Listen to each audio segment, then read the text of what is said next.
Ambition is critical. Yeah, I can't down with it.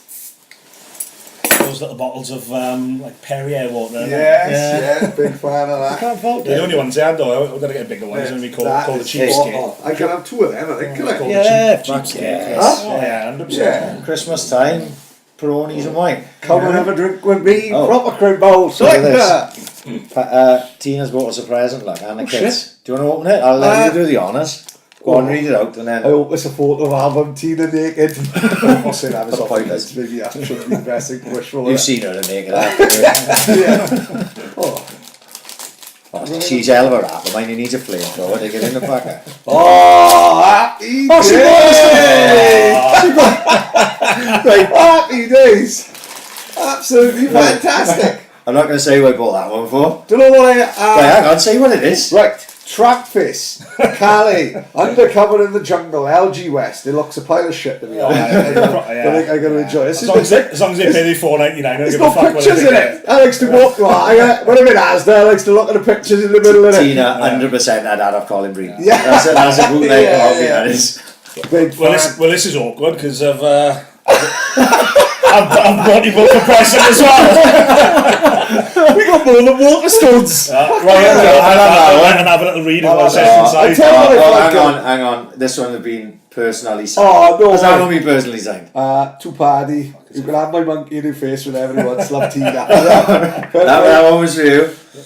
Paddy and Ryan, the AIC legends, thanks for all your support. This is the first copy handed out, Westy. Amazing. Oh, amazing. That is very thoughtful. Well, I tell you what I felt guilty about, which I'm gonna We're gonna put right. I'm gonna make up for this week. Right. I haven't written a review on Amazon, Right. and so now I'm gonna have to write a review for the two of them now. Even before I We're going fucking to read read it first, or get someone to read it out to I'm you. confident. So, He's waiting for the fucking audio book to come out. No, I'm still waiting for the. Remember we sent me the draft chapter. yeah. Tell you what, you think fucking Trampface is good? You wait till he fucking reads this. Man, You said, yeah. fuck me, Westy's Bravo 2-0. Let me tell you. Is that a fiction, non-fiction? no, that's Afghan, so... Oh, right. Yeah. But I felt guilty because, remember I turned up last time? Right. So I turned up with a backpack. Ryan's like, oh, he's prepared, look. Bottle of whiskey.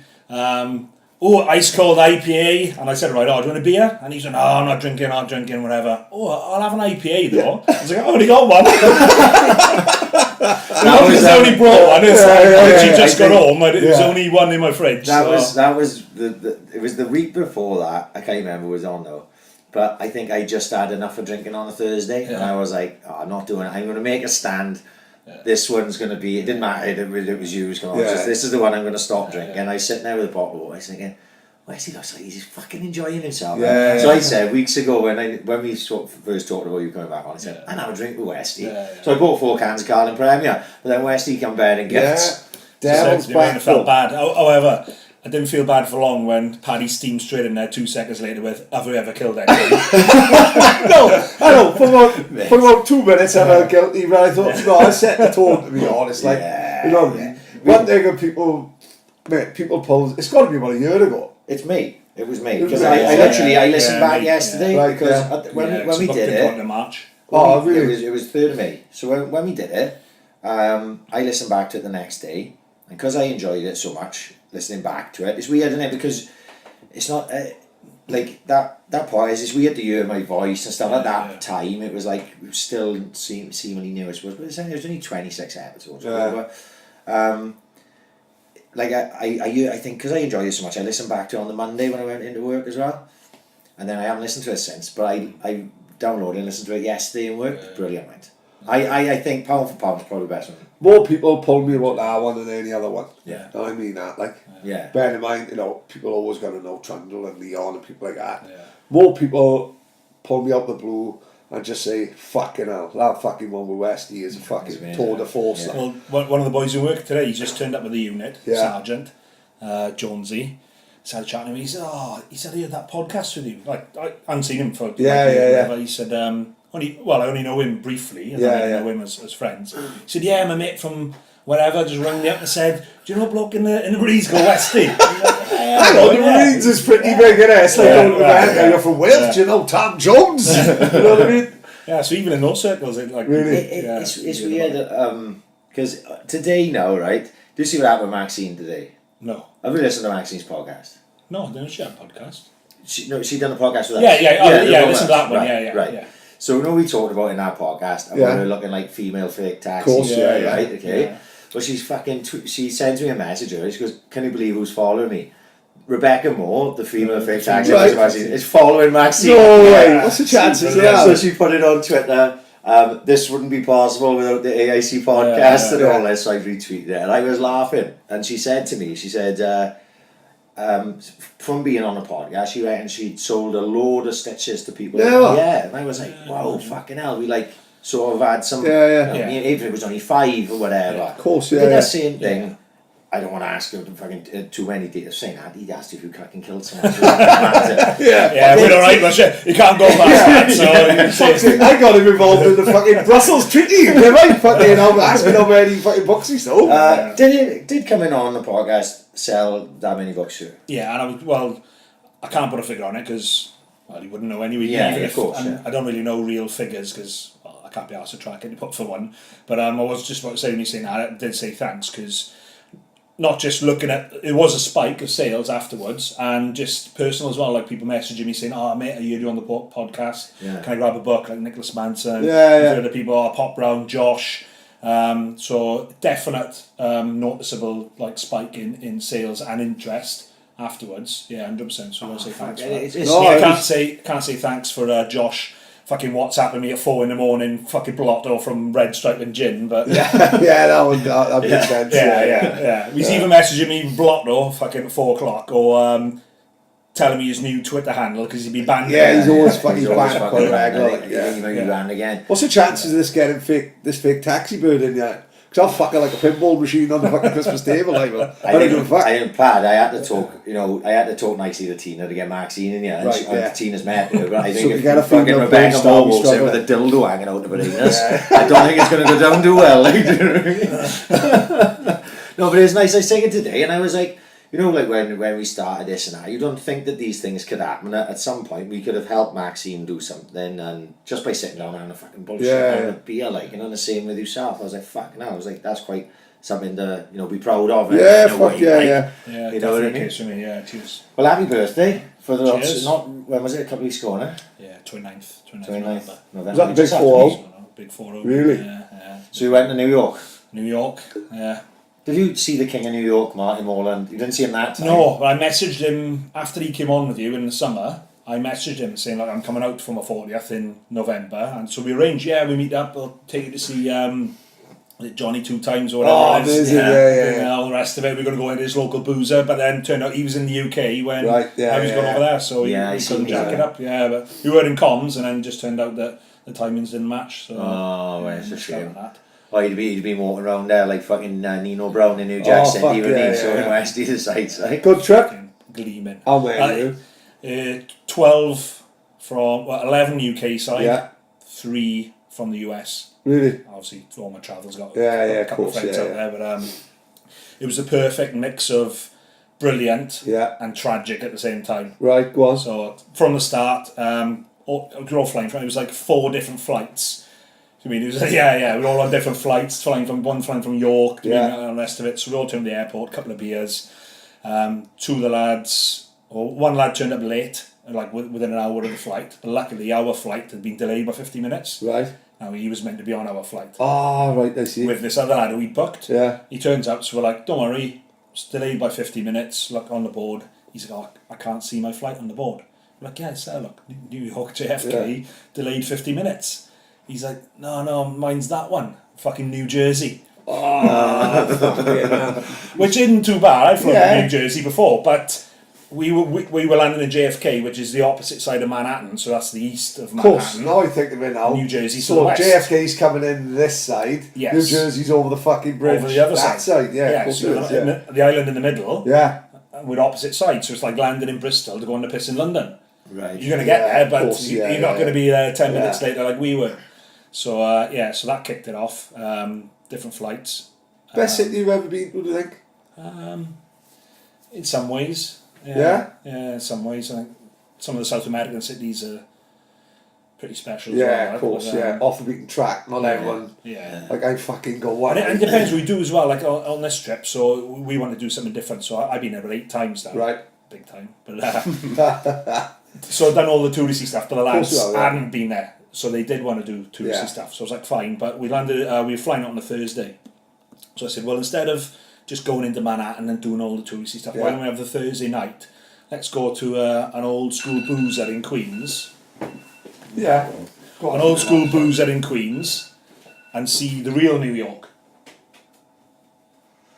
And then he's going to start getting fined for it. He's got about 7 phones all going off at the same time. and he started clamping down on us. Well, what do you think? It's just my alarm at fucking 8 o'clock in the night. Well, I was late for fucking work.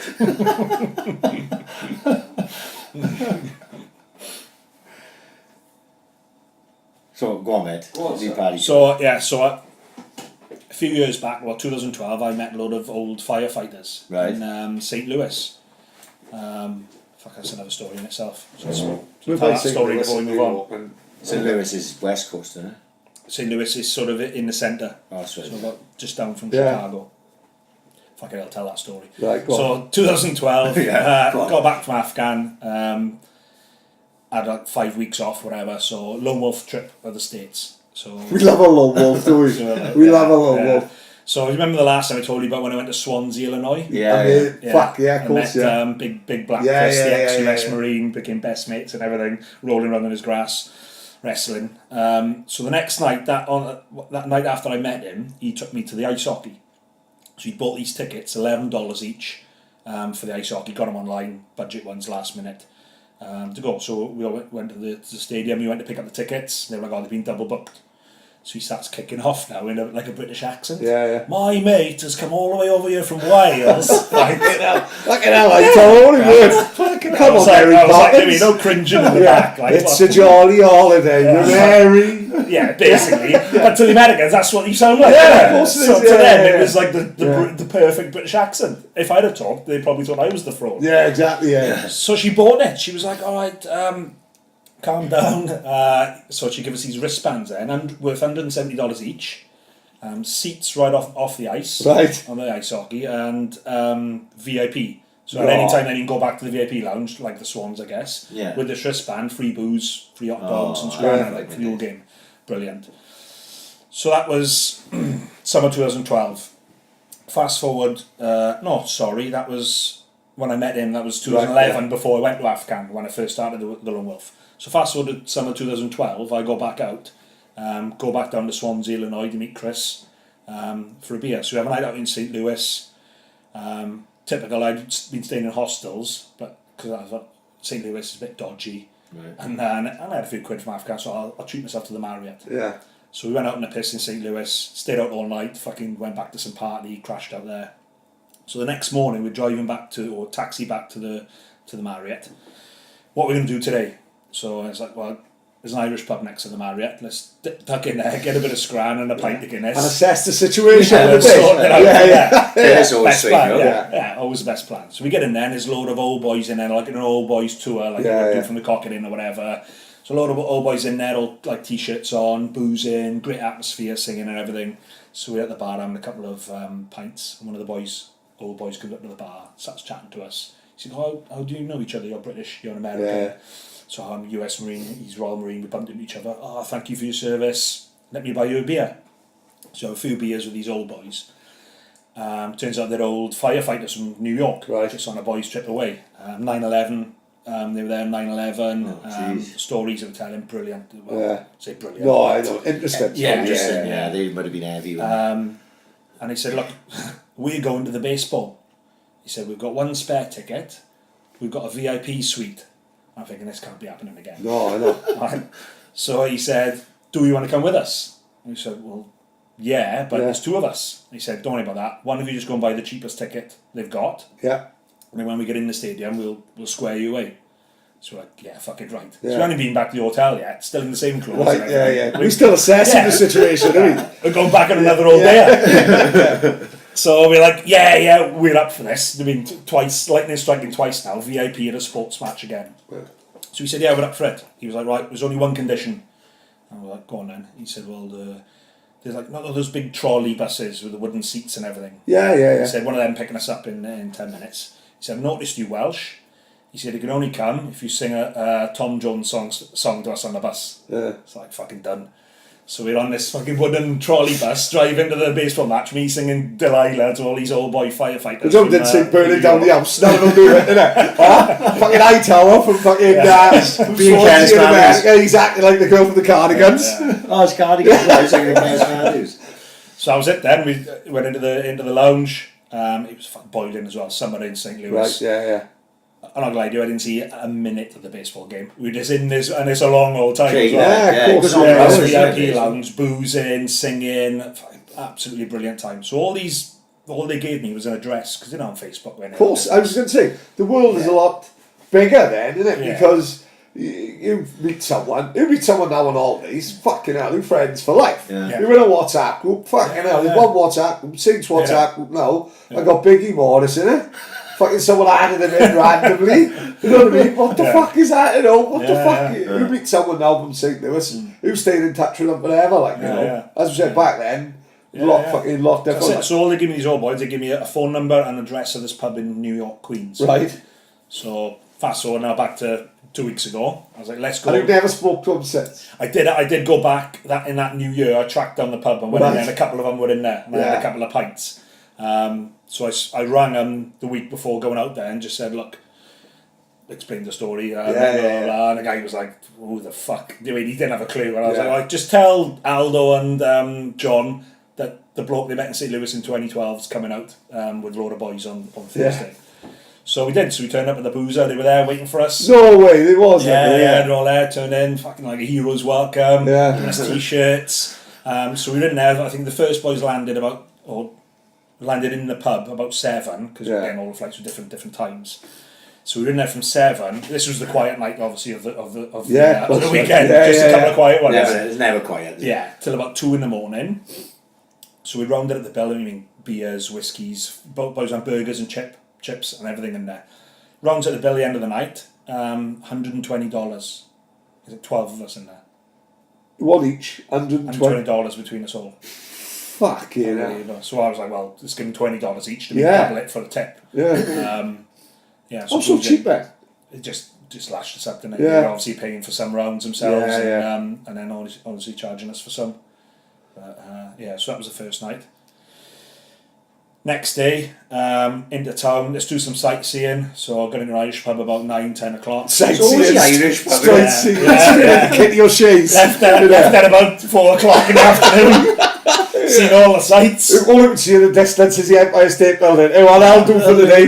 Where's the next Irish pub? Then we've got any binoculars. Just have a little closer look like. So and then we did like a booze cruise around Manhattan. So that was quality. So just got on the boat, paid like $60 all right. in. And then you just on the boat then for 3-4 hours, and it just took you all around under the Brooklyn Bridge. Past that's fucking brilliant. Skyline. It was. My brother took all the photos, and it's stunning, absolutely brilliant. For the boys who hadn't been there before, even me, I'd seen all the sites before. Yeah. Not from that angle. Not from that. I think the dream is, I got an eye on it now. I don't know whether we get tickets. Deontay Wilder, Tyson Fury, Madison Square Garden. 3 nights New York, boys on the piss. Yeah. Fucking hell, that could be the dream. How many is Madison Square Garden hold? It's big, they have a big ball and everything. Yeah, 18,000, maybe less. Easily, I'd say easy 18. I think it's going to go in Vegas, that's the problem. Huh? I think it's going to be in Vegas. Do you think so, Yeah. Deontay Wilder said he wants it in Madison Square Garden, but it's not really fucking up, to be fair.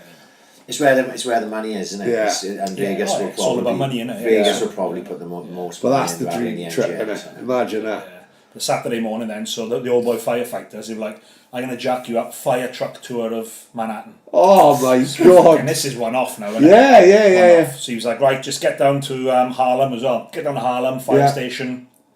Ask for Jerry O'Hara. Lovely, of course it's Jerry O'Hara. Had to be. And then he's gonna sort you out. And that was it. That was the instructions. So we turned up. Jerry hadn't turned up yet, so ducked in the Irish pub again. It's just fucking Irish pub in every street, isn't it? It is. That's why we wanted to do the real pub. I was like, because if you go to Manhattan, it's just It's just Irish pumps. Yeah. Fake ones. So we're in the boozer. Jerry O'Hara turns up, not in a fire truck, in an FDNY minibus. No, right. But anyway, Yeah. takes us to the fire station. So we're going to it's a fully working fire station in Harlem now. So the trucks are flying out the door and everything. So we're walking in a bit sheepish, thinking, I mean, is this legal? Yeah. Walking past all Yeah, of course, yeah. Come back to the staff room. Walks in the staff room. They're all on the piss. This No is 11 in the morning. Right. Fucking. So they're all The buildings are burning down. This is like, supposed to be the world's #1 firefighter, yeah. But it's like it's obviously all the people off duty. But then it was a 30th retirement. Right. So one of them had done 30 years in the brigade. So they're all on the piss. Join in, lads. Yeah. They put out this like 2 litre bottle of Tullamore Dew. They fucking lamping it down us. They're smoking cigars, putting them out on the carpet. Right, yeah. On a minute. Sure, that's a fire hazard. Keeping themselves in the job, self-sufficient. Yeah. Signal from London's burning, runs in, puts it out like. So they're hitting it hard now on this Tullamore Dew. And then it just hit me about 2:30.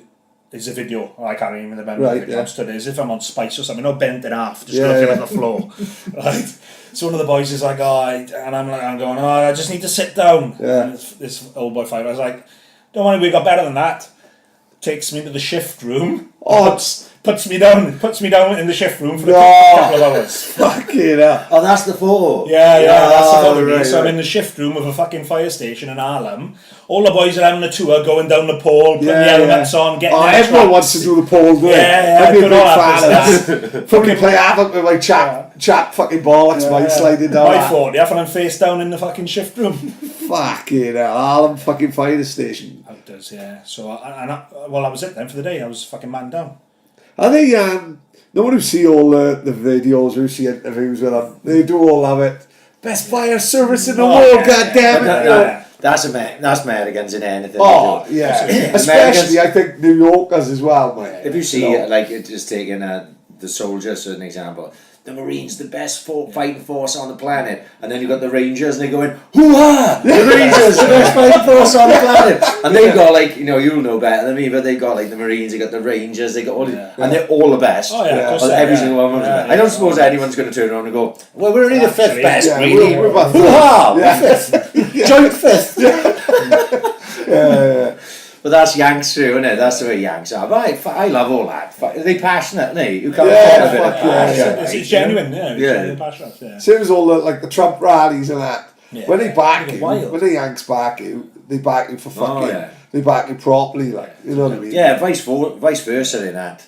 In Britain, a lot of people are like, maybe a bit sort of embarrassed to get involved. Yeah. In the States, they don't give a fuck. What did I watch the other day? And the builders. Oh, it was the Vietnam documentary I was watching, right? So when towards the end, like you had all these, a lot of people were opposed to the war, weren't they? Right, in Vietnam, and the more it got on, the more popular it became. Yeah. And then obviously you have elements of that movement. Not like you got Antifa now. Yeah, of course. They had elements like that. Then they were out to cause trouble. They were real like far left, and they went up this street in New York. And there was a big, like they had the big, what are they called, the unions. Yeah. The Builders Union of Manhattan, let's just say for argument's sake. They'd set up with all the guys, sat it and fuck out of them with wrenches and shit like that as they coming up the street. You can see them, they film them, they beat them, fuck over them, they go in. Because they're all patriotic, they're all Italians and Irish and fucking... they're second generation immigrants and they're going, no, we're proud of our troops and there's this big fucking riot, like they beat the fuck out of them and they all got hard hats on. It's fucking brilliant. That's Let me see another one about the unions and the gangsters. There's De Niro, Pacino, the new Scorsese film being filmed now. Said about The Irishman, about Jimmy Hoffa. His body still hasn't been found, to this day. Like, he was a big union man, and he got killed and that's being filmed now. Apparently it's going straight on to Netflix, but that's going to be fucking huge from that. Scorsese fucking can do no wrong, can he? Yeah, especially with that What was his last film, Wolf of Wall Street? I don't know if he'd done anything after that. I'm not sure. But fuck me, Wolf of Wall Street is fucking... Yeah. Someone fucking blasphemously slagged it off on Twitter the other day. I watched it. Overrated. Somebody sent it to me in Afghan. Right. So watching Afghan, that is not the place to watch that fucking movie. Right, Fuck, I just would have gotten a piss. yeah. Absolutely incredible film. He's on board some fucking transport plane coming back again, trying to get out the party going. What's the hookers? So I say, what's going on in Afghan at the minute? Is there British troops still there now? Yeah, it's British troops, so it have been since we officially pulled out of Helmand, so Camp Bastion, but Kabul, the capital, there's been a constant presence since. So they small training teams. So like the job I was doing in Helmand, where we train them and then we'd go out on the ground and fight with them. They're just doing those training jobs in Kabul now, so they're just training the military, advising them, mentoring them. It's just still a presence. Because I think people like most people would say, they see a news article and say, we pulled out of Afghanistan, like as if it's all over. But it's not, is it? Is it Iraq the same way? Is it? We got less of a presence in Iraq, although with the rise of ISIS, we've had to put teams back in there again to train the Iraqi militia to deal with the threat of ISIS. So we've scaled back, which we've had to, because we were so overstretched with Afghan and Iraq and all the rest of it, and public opinion just hasn't got the appetite anymore for a large-scale war. Yeah. We haven't got the appetite for seeing blokes and women killed on the news every other day. Yeah. So what we've scaled down to now is advisory teams. Yeah. So small teams going out, training the locals, as it should be. It's their country. Let's go train them. Train them how to defend themselves, how to fight, and then they go and take the bullets. Will you go back there at a point? Could they say, it's your turn? It could do it. It depends what job in. So job in at the minute is a training job, but I mean I'll be moving again in March. So if I go to a job which is then deploying to whatever, then I'll go with them. So it's not a case of you only go where you've been before, or it depends what job you move to next. It depends what they're doing. So you're 40 now. What's the plan for you, would you say now? Like, how many years would you have left? So I've got 6 years left. And you can't stay longer than that? You can. So say I get to the end of the 6 years and they can offer me extensions. So if they say, look, you've got a certain amount of qualifications or experience that we would like to... Which you have, obviously. We'd like to retain. They'd offer me a 2 or 5 year extension or whatever it might be. Would you fancy that? Nah. Really? No. You've done like... Yeah, big time. Yeah. What the fuck are you going to do after it though? Because you couldn't come and be a postman with me. Because I'm chased by dogs, and that's a fucking big deal. Like, I'm fucking rolling around in the Helmand province. You know what I mean? The Alsatian up fucking Kempfig Place had me by the leg. The woman's got a fucking high vis on him, right? As if he's a fucking rioter in Paris, right? What the fuck you got a fucking high vis on him fucking dog for? Oh, don't worry, he don't bite. Let me tell you, he's got me by the fucking leg. The thing is, if he goes up Broxby Road, the dogs will be running from him. Yeah. By the time you give him a week, he's chasing them down with a fucking Bowie knife. Like. The dog will be like Marley and me, would he? All we see is a trailer dogs behind Westy. Brings a fucking tear to my eye thinking about that. It'd be by surprise, Marley and me. It's one expecting it to be Lucky Man by Richard Ashcroft's playing as he's running out to sea, isn't he? But I think he shits on the beach. Fucking hell. Fucking strong.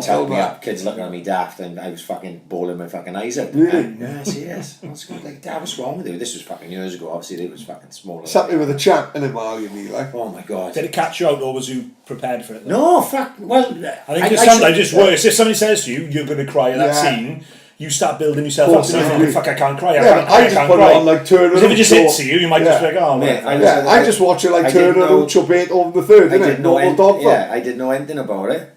I just know that my missus had recorded it. It was on like ITV2 or something one day, and the kids at the time, they weren't sleeping properly, so we were up all fucking night. She decided to go up to bed, and I was laying on a settee on there. And I thought, should we put that film on? It's about a dog. That's about all I knew about it. And we got into it, like, and then we lay in there watching it. And I was a bit tired and emotional at the time. I'd had about 4 years of non-sleep. I was walking around like something from fucking Dawn of the Dead majority of the fucking time. And I'm sitting there, and then, I don't want to spoil it, and then, like, but Marley fucking dies at the end. Yeah, badly. And I was fucking, tears were streaming from my fucking eyes. Honestly, proper tucked me up. But I should have seen that coming, surely. That's how tired I was. I didn't fucking see it coming. Because No, don't what's the it's a film kid's going to film have? about a dog, for fuck's sake. I watched The Littlest Hobo for about fucking 9 years, and that cunt was nowhere near dying. And he's running around Canada fucking solving crimes, like. he was nailed. You know what I mean? He was the bollocks, like. Yeah. You know what I mean? The Littlest Hobo, didn't give a fuck for no one. But like Westy. I was going to say, But he's like very Westy, similar to Westy's the Westy. Littlest Hobo, fucking man world, isn't he? He don't give a fuck. He's travelling from town to town, wrestling big black guys on the garden. You know what I mean? I was watching something the other day, Plan right? when I'm done. Yeah, I was watching something the other day on Vice News, go follow it on, and they always talk about Middle East and stuff, because like, you know, they're in Syria and fucking Iraq and Afghan still, and they only have like 5-minute news for this, but they were saying about these money runners, right? Like in Iraq, like these big businessmen, Mosul they were talking about, because Mosul was overrun by ISIS, I think, at one point, and they took it back, the Iraqi forces, but like ISIS are all around Mosul in the hills or whatever the fuck. So these businessmen in Mosul, when they want to get money, it's not as simple as like doing a little fucking transfer in Halifax. They gotta transfer money like in a suitcase to Baghdad or some shit, like, right? So they have professional money runners. They got like souped up cars and that, and they just go on a fucking. It's like, what's the name of the road? It's basically, you don't want to be driving down this road. Like Highway 1 or something like that. Or Some shit like that. So you go down there, and there's a very good chance that one day, maybe not today, or maybe not in 100 days, but someday, ISIS are going to fucking know you're coming, because they're going to know you, and they'll whip you. And the guy was telling a story about how another money runner that he knew had been kidnapped the week before, and basically they just sent parts of him back to like the guy that they had the money off. They like gouged his fucking eyes out, cut his arms off, and fucking all sorts. This guy was talking about it blasé. They were like, "Do you think that'll happen too?" He said, "Well, it could do, like, but what else am I going to do?" He said, "This is all I know, like." You know what I mean? There's a podcast out there called Caliphate, Right. and that's fucking brilliant about ISIS and all that. Can't remember the story behind it now, but it was fucking brilliant. I think at their height they were taking $1 million a day in illegal oil. Really? ISIS, Fuck $1 million yeah. a day. What do you mean? That ain't a religious war. No, of course it's not. No. Well, you've seen like when Osama bin Laden with Al Qaeda, when they had videos of Osama bin Laden, they were filmed through a potato, weren't they, and things like that. You know what I mean? It was all bullshit. ISIS are putting videos on the internet. It's fucking 1080p HD, like that, isn't it? Guy getting mown down by a fucking tank in 1080p, like, do you know what I mean? Jihadi John, like, some money, like, isn't it? Yeah, Jihadi John's fucking absolutely perfect fucking HD vision, like. You know what I mean? Them fucking videos of fucking Bin Laden, it was about 9 Bin Ladens, right? It was fucking, 1 minute he had grey hair, next minute he looked like Ken Don. It was about 8 of them. I've seen about 9 different Osama Bin Ladens, all taking credit for fucking Westy falling asleep in Harlem Fire Service. You know what I mean? But done that outside of finishing out in the Marines, is private military contracting anything you've ever thought about going into? No, not really. The only time I ever thought about it was to get a quick hit on money. So I know there's always money in it, and it depends on who you know. You could leave, you can get all the qualifications, but if you don't know somebody in a certain company or in a certain position, you're going to get the shitty jobs. Right. You're out there, there's still good money in the shitty jobs, but if you're going to go do it, you want the mega bucks. Yeah. So otherwise, why you put yourself at risk? why go out there? You and want do it? like 2 jobs a year and like life-changing do another money. job. And there was the big when the Somali pirates kicked off. I don't know, was it 8 years ago, whatever it was now. Loads of blokes left them hemorrhaging them. Really? These companies just set up out of nowhere. Blokes are just chancing it. Yeah. Set up a company. I can give you 10 blokes to go in a ship, because the ships. There's a stretch of the sea just off the Somali coast where the insurance company said, if you don't have armed guards on your ship in this portion, and you get taken, you're not insured. Oh my, that's fucking the insurance company, isn't it? So these shipping companies were throwing money at these lads. It was just normal blokes who were just setting up companies, saying to the Marines, do you want to come and work for me for, 250 quid a day? Yeah, fuck I. So big money in it, but the bottom fell out of that, so now it's calmed down. They're paying Indians and Sri Lankans and who were doing it for 20 pence a day. I'm the captain now. Great fucking film. And I know blokes who've made a career of it, and I'm like, but you complain in the Marines that, you're away a lot. You're not always away. Yeah. When you're doing that job, you're either away or you're not getting paid. If you're not away, do you mean you're not getting paid? Yeah. For me, I'd only do it if I didn't have anything and I wanted to do it like a year. Yeah. And somebody said we're going to give you a lot of money. I'd go do it for a year, but it's never something I'd actively go, right, I'm going to go and do that. Is it a risky business? I know any sort of, obviously you're in a risky fucking business, but is that even more dodgy? I think if you look at stats wise, no. I mean, how many people? Yeah, there's been a couple who have been captured or whatever, but if you look at compared to blokes in the military who've been killed, the risk's there. But if you look at the actual stats of how many blokes have actually been, caught or captured or killed from it, then the risk isn't. Is there a risk of you don't know who you're going to be working with? Oh, 100%, yeah. Yeah. It's like the old, is it Ronin, is it, with Sean Oh, Bean shit, yeah. thing? Robert De Niro. And he's pretending to be from the SAS or whatever, and that's what you're getting these guys. Some of them, I heard all the horror stories. I mean, guys, they were doing blokes who were bouncers, who just paid to go and do a 2-week military weapon handling course. Yeah. And next thing, they're in Iraq with them, doing like these runs, or escorting corporate businessmen, politicians, and all the rest of it. Death, like. Yeah, and at least when I go away, I know, even if I've got a shit bloke with me, I know he's still a decent shit bloke. Yeah. And I know what he's done and what he's capable of. I know his weaknesses. Yeah. But with those guys, he ain't got a clue, have you? Fuck. And then you've got to wonder if the coin is worth it, because you can't trust the person standing next to you, I suppose. Yeah, 100%, yeah. But no, just imagine it, you don't think about it too. It's just something I thought of, because I remember hearing there was a lot of money in it, but a lot of risk at the same time. Plus for me, like I said, once I'm done with the Marines, I'm done. I want to try something else. Yeah. I mean, and I'm getting at that stage now. Even though I've got 6 years left, I've done everything I wanted to do, and more. If you'd have told me before I joined that everything I was going to do and achieve, I'd be like, no chance. Yeah. So for me, if I left tomorrow, I'd be disappointed because it's a massive part of my life and has been. But I wouldn't be regretful. I wish I'd done that. Or I've done everything. So for me, going into that side of the business would just be doing the same thing without any of the reward or the pride that you get of being in let's be honest, one of the big things is got to be coming out alive, isn't it? Let's be fair, huh? Pointless coming out any other way. No, but you know what I mean? Like, fuck me, the places you've been and the shit you've done, let's be fair, you know what I mean? You could have come close to death, so that's just to fucking survive it is one thing. Yeah. You must have had some close calls. Yeah. I know you told us about close calls on the last podcast, but how many altogether do you reckon? Yeah, have you ever literally been in a position and thought, fuck, I'm going to die here? At the time, not very often, to be honest with you. I think it's worse after the event. Right. Because it might be hard to explain to some people, but when you're there, you're in the zone. You mean to use a sort of a corny phrase, but you're not thinking about the consequences. You're just thinking about getting stuff done and getting on with it. Adrenaline, maybe. Yeah, adrenaline and the focus, and you're busy doing stuff, organising people. And doing what you have to do. It's afterwards then when you sit down and reflect and go, do you know what? That could have happened. Yeah. Or if I hadn't done that, this could have happened. Merry Christmas. There's two big ones. Yeah, Merry Christmas, lads. Merry Christmas. AIC Christmas party. Yes, couldn't think of anyone better. This time last year, chili was leathered. Was it really?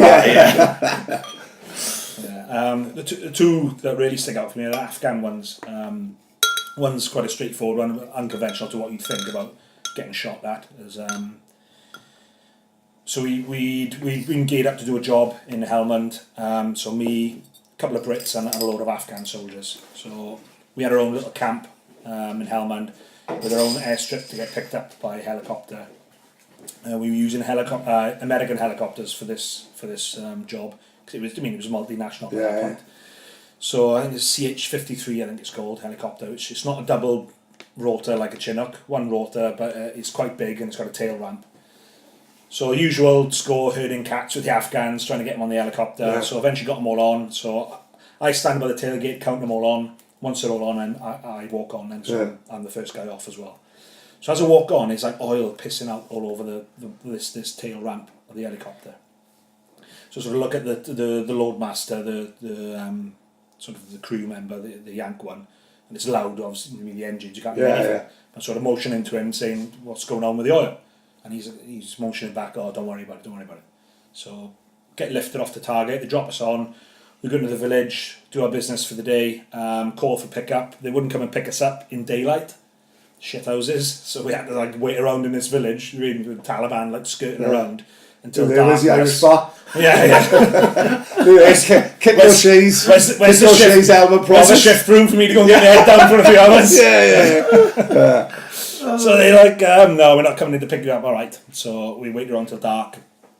That's a bit sneaky, isn't it? Oh yeah. Fucking hell. Whatever. No. So they come in after dark, land a kilometre away from us. So we're like, fucking cheers. We were waiting around all day for you, and you land in the wrong place. Yeah. Get back in this helicopter, and it's still oil, like pissed out all over this tail ramp. Before we got back on during the day, we were chatting. So we have like a few Americans attached to us. They're called JTACs. So they basically sit behind us and they talk to the aircraft. Yeah. So if we need bombs brought in or Apache helicopters, they're specialists. Yeah. They know how to talk to the pilot, how to direct them, how to give them the coordinates. That they're specialists at it. So the team we had attached us for the full 6 months were about 4 or 5 American Marines. So I'm chatting to them and they said it's normal for American helicopters. If it's not pissing out with oil, then you need to be worried. I'm like, I've been on plenty of British ones that haven't had oil pissing out. They've all been alright. You're like, all the British ones, excuse me, with the oil. The Americans said.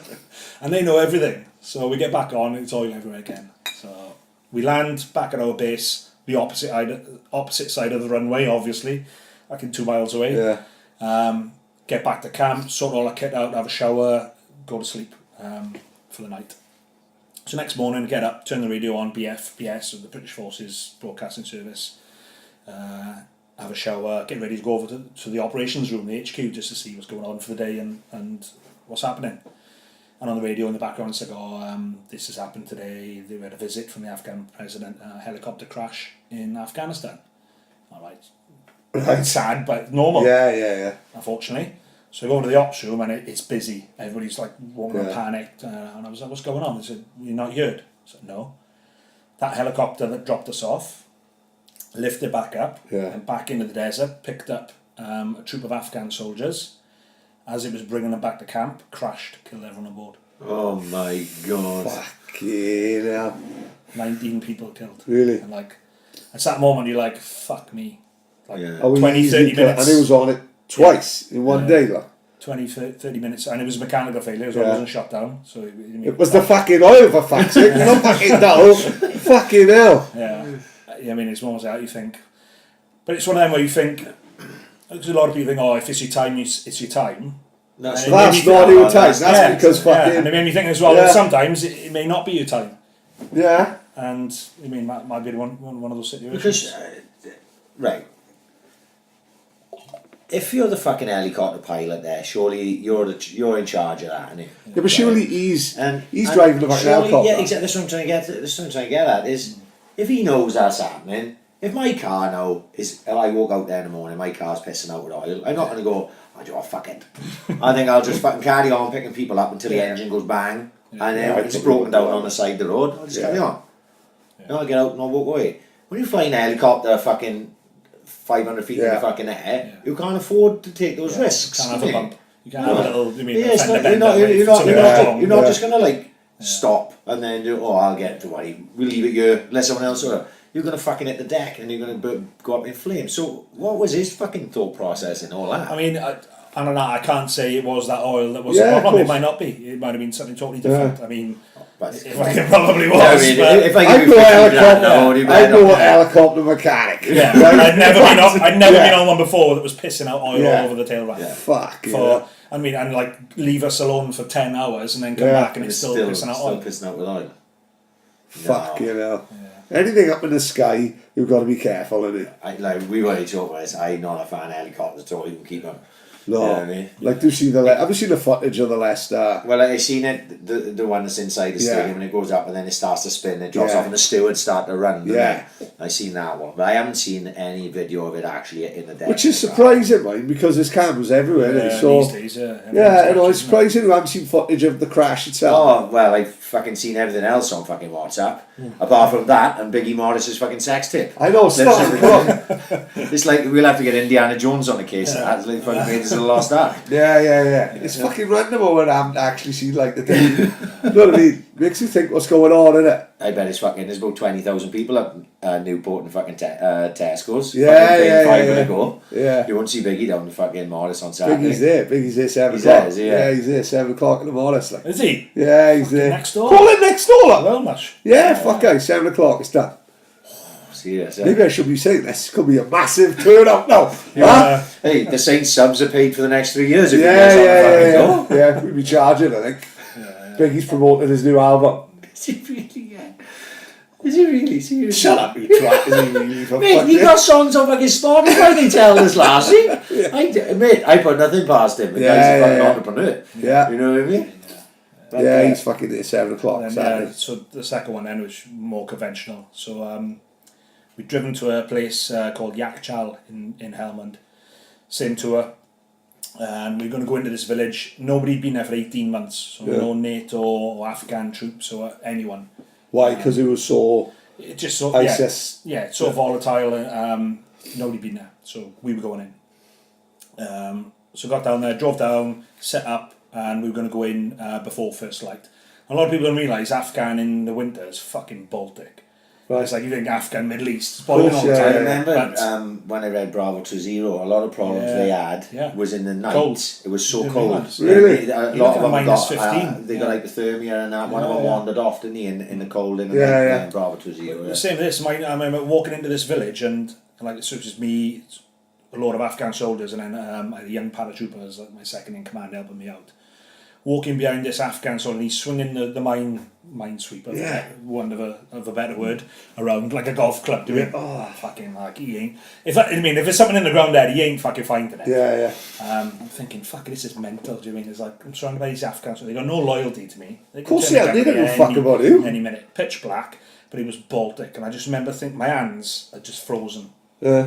And I'm thinking, if somebody fucking shoots at me now, I can't shoot back. My hands were That cold. totally gone. You have gloves? Yeah, gloves are the lot, but it's like some -15, -20. Oh, It's wow. just Right. brutal. So we troll in, we get into the outskirts of the village. You hear a lot of puppies squealing because the Afghans have gone and grabbed all these puppies from a compound, see which ones they could steal or not. So we were going in to clear the village. So once you get in, I'm just praying for the sun to come out. Because once the sun come up, it'd be like a warm spring day in the UK. Yeah. So Well, it's not that's the sun as well. I remember driving around it's morale as well. The one who used to go around Pell End, who was 60, a gang of boys stopped the car, they was about 17, they stopped and said, "What are you staring at, you fat cunt?" Right? I know the glare of it, no one who used to walk the streets. Yeah. Everyone had that orange glow, didn't it? There'd be birds who'd be fingering up Conway, and then you'd see them the next day, and they look totally different with their big curly hair and all that, because he was used to seeing them like a box of ready bread, like with the orange glow with the street lights. And then, but if he was walking around Pell End in the day, he wouldn't think fuck all of it. But when that orange glow come round and he walking around by minute there with feels like, and this fucking boy's staring there with a Ford Fiesta, fucking, it's a bit Eddie. Fuck you, Albert Brell. It's fucking, I don't give a fuck, you know what I mean? Eddie's Eddie, no matter where you are. You know what I mean? Yeah. So we have these things called icon scanners. So our like radio operatives would have these equipment to intercept the Taliban's radios because they're just using walkie-talkies. Right, yeah. It's not Break a break. as if against the Russians. I mean, Yeah. equipment.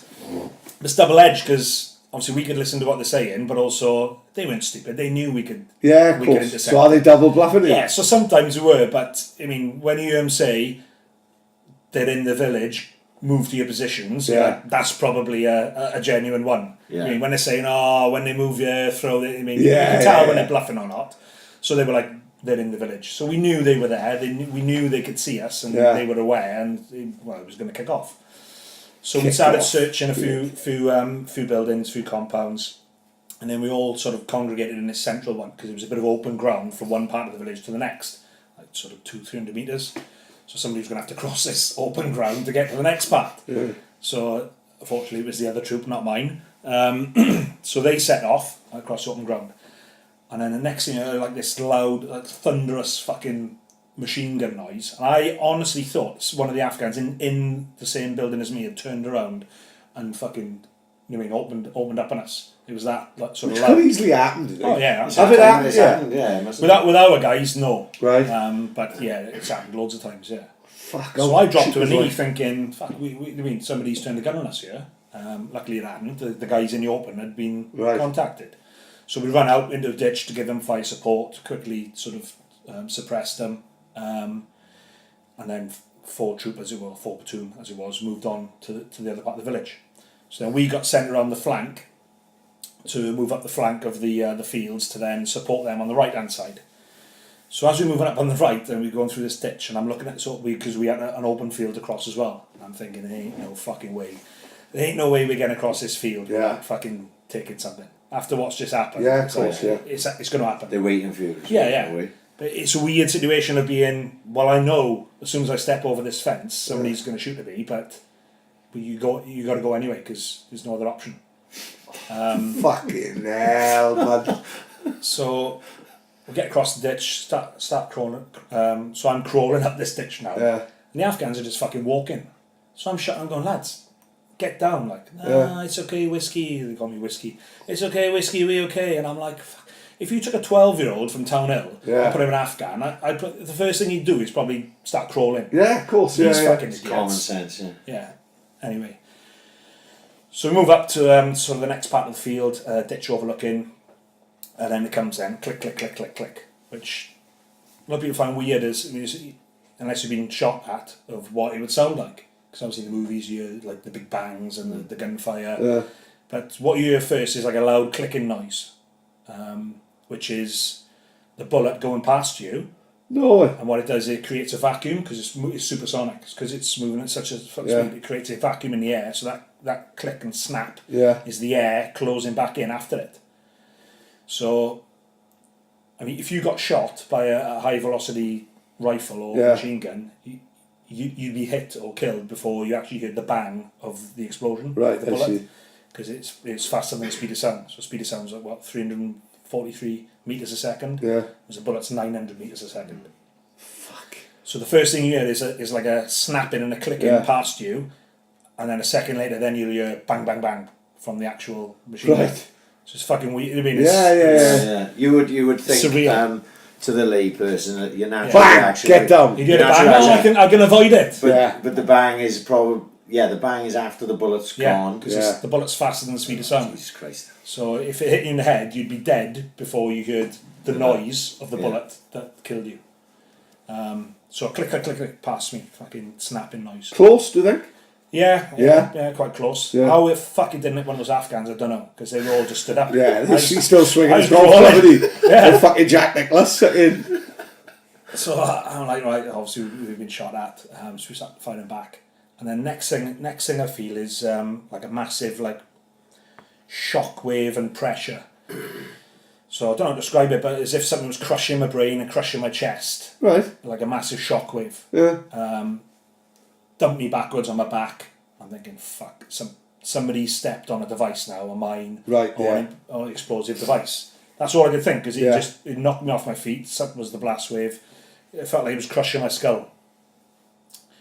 So then I get that moment there when I'm laying there, fucking all the dust's fucking sort of settling around us and everything, and I'm thinking, well, fuck, have I stood on one?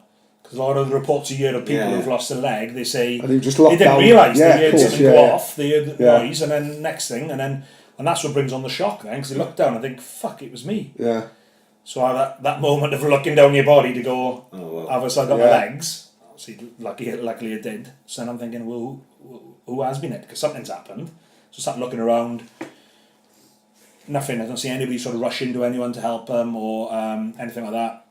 What I do see is one of these fucking knobhead Afghans in front of me reloading an RPG into his launcher to fire again. So what he done is, there's a glass. Yeah, when you fire an RPG, like that rocket goes forward. Right. But obviously the pressure and the blast of the explosion has got to go somewhere. And it went And it straight goes through. backwards. Yeah, So I've when we seen fire them, videos of them doing that to each other. like standing there firing and like fucking smashing someone out behind them. There's videos of them. Yeah. So when we practice, it's an actual drill. When we fire a rocket launcher, you check behind your shoulder to make sure no stood there. So we'll give this fucking guy permission to strap down with a rocket launcher. He's fucking. Surely it should be you. You know, so he's fired. He's fired this fucking. I don't want fucking Akbar fucking strutting round, tell him to duck, and he's strutting round like Arnold Schwarzenegger in Commando. What the fuck? Ahmed, put the fucking good bazooka down, you fucking numpty. Fucking hell. He hasn't been trained for this. Right next he to didn't do the course. Bastard. So I'm there going, fucking looking at him. So he fires the second one, just lands in a field, nowhere near anyone. Oh, he's just having he's just fucking roads, he's probably cheap. I can handle it I could handle it if he'd lodged it into a nest or something. What the fuck? He's just fucking winging him off. So I shouted out, "Oh, you fucking knobhead!" Yeah, he's just waving at me. So that happens. Got a grip from. Moved on to the village. So basically, next few hours we were just clearing villages. We had snipers on Overwatch who started taking a few out. They were taking pot shots at us, delaying us. How far would those snipers be away from you? Obviously, they're your snipers, aren't they? Snipers, yeah. So they'd be up on high ground. Yeah, up on top of building roofs. Yeah. But would they move with you? Yeah. They'd move with you, right? Yeah, so we'd move forward to the next part of the village. They'd move to the next roof. So we'd constantly sort of leapfrogging forward. So then any movement that they ain't a big fan of, they just watch. pop them, yeah. So that was happening. They were popping at us. Our snipers were popping back at them. So a few hours, a bit of draining. The sun was up now. Yeah. It's boiling. So cleaning these villages, and you're carrying 120 pounds. It just starts crippling your lower back and your posture and everything. So we come towards the end of the day, and we had one building left to clear. So it was me and one of the American Marines, one of the guys who talked to the aircraft. So we said, right, West, the boss came on the net. Westy, get the Afghans, go and clear that building, and then we're going to move off into the desert for rendezvous. I was like, right, we'll just send the Afghans in, because it's better sending them in because it's just less fuss. Can you imagine if Afghans came to Wales on an operation? They came in your living room. They strutted rocket launcher. Westy takes him down, did he? You'd be like, get the fuck out of my house. Yeah, if a Welsh bloke came in, you'd talk to him, wouldn't you? Yeah. So it was just easier to send them in. So I said to the Yank, right, there's a ditch in front of us. I said, we'll move forward to that ditch, take cover, let the Afghans do their business, and then we'll get out of here. And as we moved forward to the ditch, and I took a knee, click, click, click. Right, the old fucking bullets coming in. And fucking remember vividly this Yank just off to my right going, fucking hell, shouting across. I was like, what? And he was like, fuck, just get down. So we started firing back. One of the sections came round to clear the Taliban position. So later on that night, so we finished, patrolled back out of the desert. So I grabbed him, Jace. I said, what was you shouting for there, Jace? So, like, what happened? So he said, that moment we got to the ditch, he said, I was looking at you. He said, as you dropped to a knee, he said, the tree behind you just fucking exploded into a load of splinters at head height. Yeah. He said, literally as you dropped to a knee. I was like, fuck me. It was that close to taking you in the head. Like. Yeah. 2 seconds later. Yeah. Maybe less than that. Different story. Yeah. But he said, literally, I was looking at you, and as you dropped, the tree behind you just fucking burst into splinters. Fuck yeah, 5 years. Finished now, West. Knock it on the head, son. That night down, so we had a night in the desert. Well, I say night, a few hours, and then we were going to go back in then the next morning from a different angle. So, and I was fucked. Been awake for over 40 hours. Surely you can't function or in a scrap. Yeah, surely that must sort of. I know you're running on adrenaline wise, you must be running on it. Yeah. But is there only so much the human body can take when you have got to fall asleep? You know what I mean? Yeah. There's somebody well saying adrenaline, but adrenaline don't last 72 hours. So if you want 72 hours. Yeah. And it was that night that we got in the desert. We stayed in the middle of the desert, just got sleeper bags out, fucking Baltic again.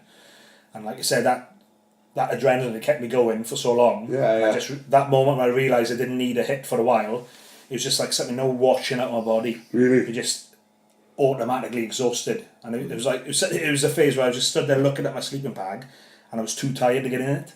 Right. It was like all I wanted to do was get in the sleeping bag. Yeah. I was so fucked. I was just stood there looking at it for about 5 seconds. Yeah. Like, I was that tired. But then like I said, I would have slipped straight off to sleep. But then I'm sat there thinking, that moment I had to drop to a knee, Yeah. another human being had his sights on my Your chest, life, on my like- head, Yeah. ready to pull the trigger. Do you mean? But don't you think- Fortunately for me, he fucked up and did it. Don't you think slightly too that? late. Fuck, we talk about sliding doors all the time. You know, like that's a moment you and that guy have had in life, right? You, this fucking boy from a little fucking town in fucking Wales. He's this fucking could be this guy from a little town the other side of the Not fucking even a little world. town, probably. Where And he's our from. lives are linked Yeah. by that fucking second. Like he could decide whether you live or die. You know what I mean? There's no fucking sitting here. There's no box. There's no fucking travelling to New York. We'd have had to come up with 2 other podcasts, mate. Huh? Yeah. We'd have had the fucking Ahmed, the fucking rocket launcher guy. Yeah, on we'd have instead. brought him over. Yeah. But in that mad, they were two Yeah. for that 1 second. Their lives are linked then. Oh yeah. You know, Well, I'm never going to forget that moment. Like, No. I mean, I don't know him. He don't know me, but he'll probably, if he's not fucking already dead, he probably is. but he done. That's a life that is like, you know, someone's Yeah. son, someone's family, someone's friend, and he could take that in the blink of an eye, like. And I suppose vice versa, mind, because he would have done it to him as well. I bet, you know what I mean. You've got to be fucking in that mindset Oh, as yeah, well. I got no qualms with him. Yeah. I was his enemy. Do you mean? He had Yeah. every right to. So that sort of feel like a bit of a game then, isn't it? Yeah. You know what I mean? It's like a fucking high-risk game of football, like. Yeah. But instead of risking breaking your leg. Do you think that I know PTSD is a big thing now. No, I don't know much about, a little bit about PTSD. You don't strike me as a type of bloke that got PTSD. But do you think, obviously you must have seen it in what you do, you know. Yeah. And do you think, I don't know, does that affect you in any way? That situation there, not without all the other fucking shit you've been through, which is mental enough, which would cause most people to have PTSD. Yeah. Directly, no. I can't say I've ever sat there and gone, thought about it and then had sleepless nights or, had to have a drink because of it or anything. Yeah. So directly, no. As indirectly, well, I don't know, do we? Every day something happens to all of Yeah, of us course, that we don't yeah. know if it's subconsciously affecting Yeah. us, so it might have. But no, not directly, I don't think. There's, I suppose, you just maybe one of the ones that did just, it's like water off the next back. What do you call a strong-willed? I don't know, because it's bound to be strong-willed people who've suffered. Yeah. You know, I think it's one of them things that's out of your hands, isn't it? You can't just say, right, I will not feel like this today. It just comes on it. Yeah.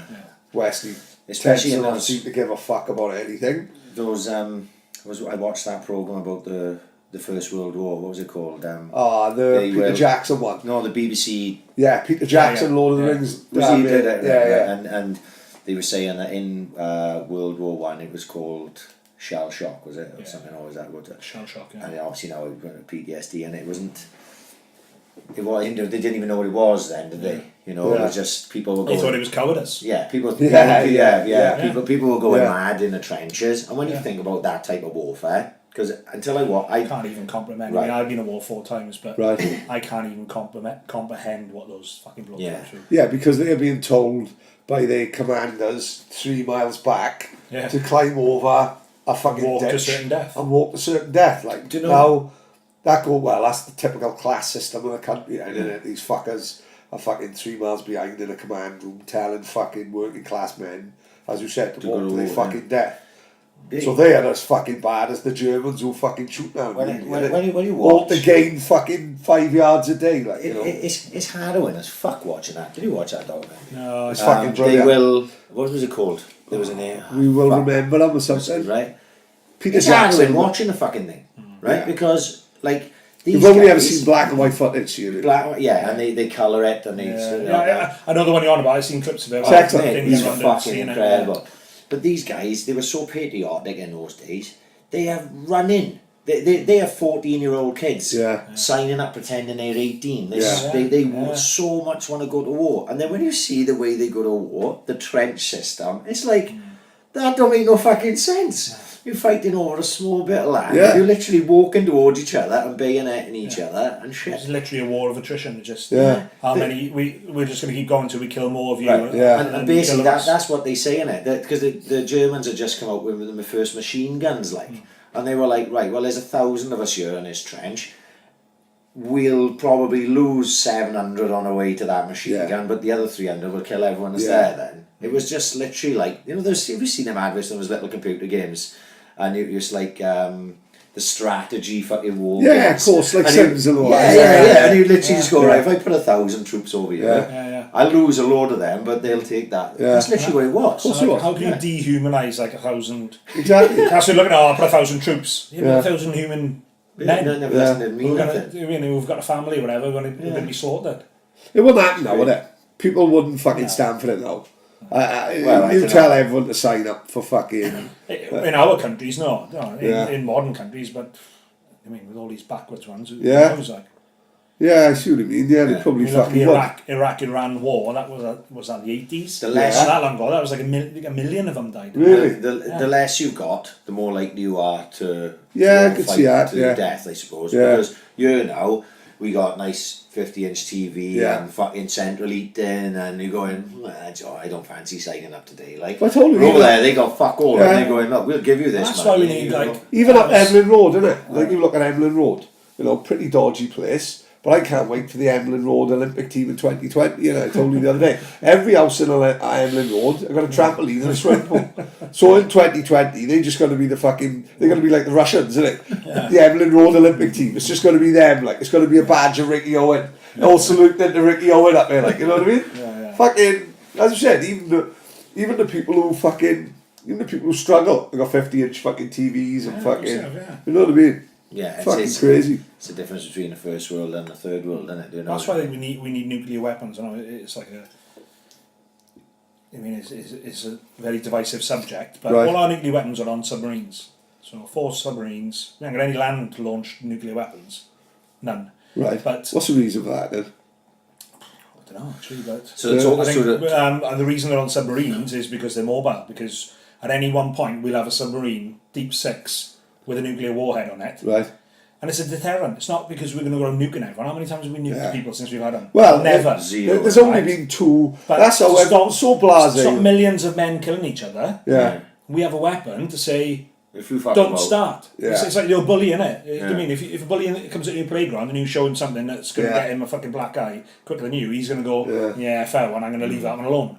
For me, that's nuclear weapons. It's going, right, let's stop millions of men killing each Yeah, other by true, yeah. saying, this is a deterrent. If you start with us, we're not going to send 1 million men. We're going to Yeah. send 1 rocket. Yeah. Yeah, we'll leave that one alone. Because that's how, like, knowing that little bit of a spat between Korea and America Yeah. was happening, and everyone was like, oh, my daughter said, oh, Dad, nuclear war. And I'm like, No.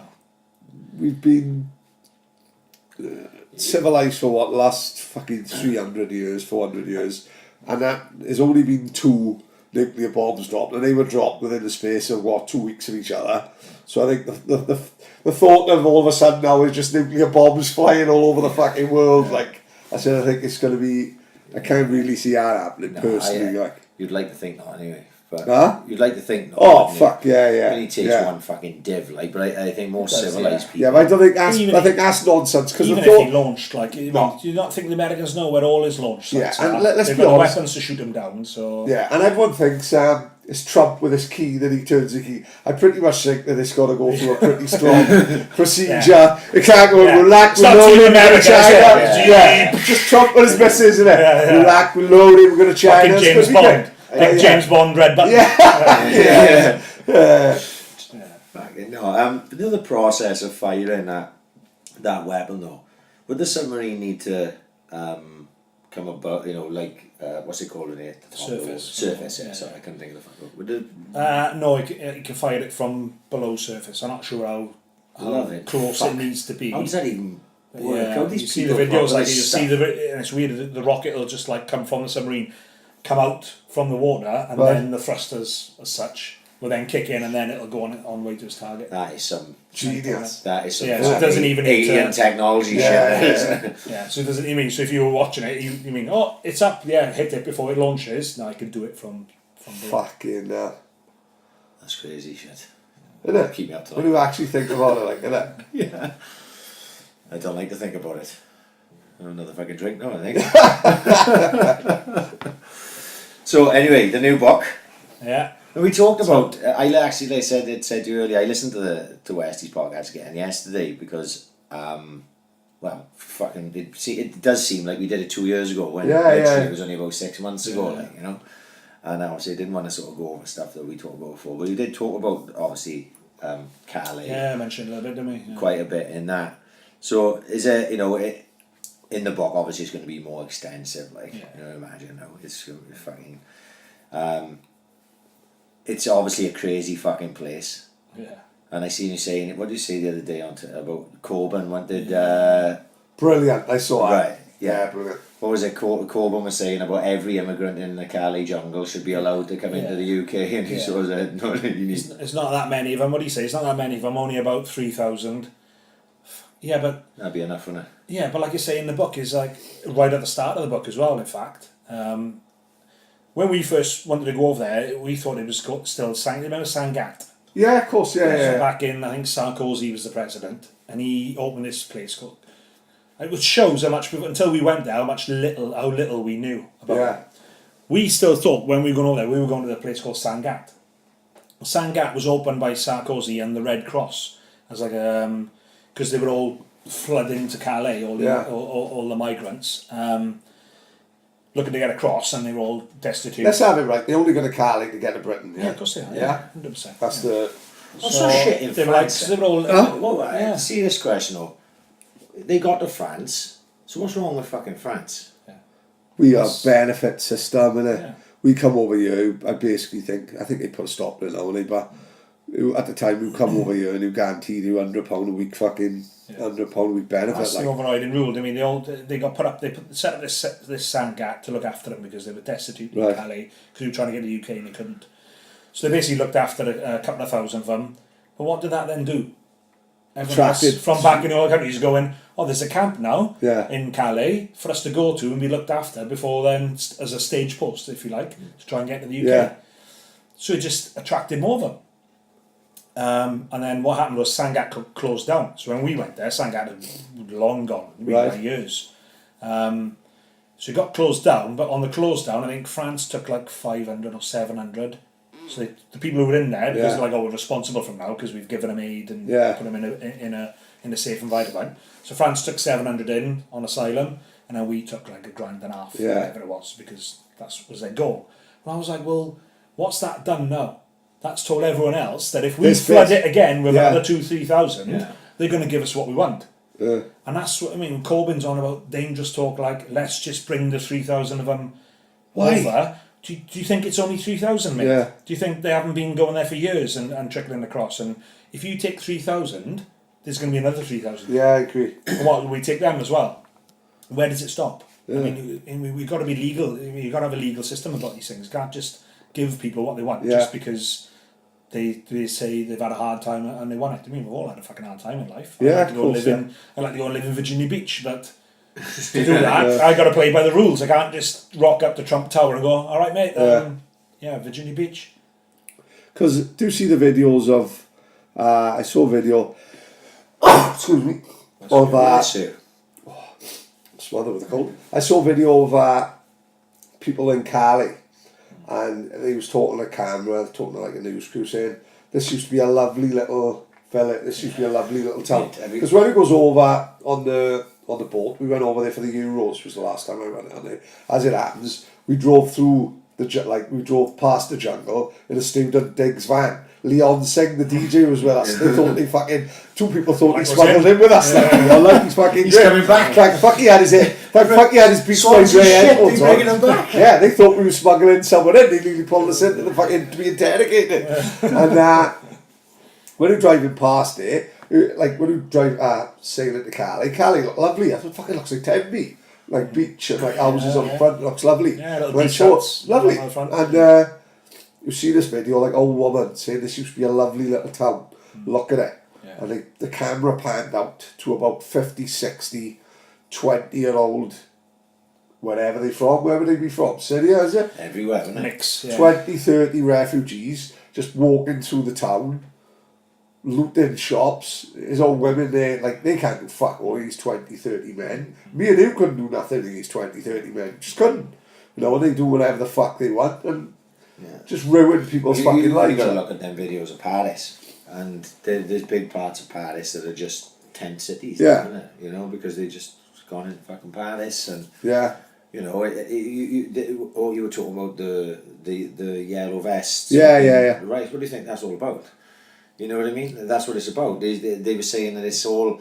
Because they say it's about fuel, isn't it? It's not. You know, it's right. People do that. It's because these farmers and stuff from outside the cities or something, they've got nothing now. They get neglected by the government and they feel then that the immigrants are to blame. It's like, you know, once I don't know too much about it, but it just what I was there, and they're coming in and even the do you see the video of the woman who was saying to the police, "You should be with us. Yeah. Don't fight us. You should be with us. This is our country." Like, you know what I mean? It's all going against us. And then some of the police actually supported the protesters, and there's all sorts of fucking going on. And then you literally, it keeps going. Next thing you're talking about fucking. It's like you think you're going to be a civil war or some shit. Like, do you know I laugh at like the Brexit thing, right? With Brexit now, I'm looking at Theresa May.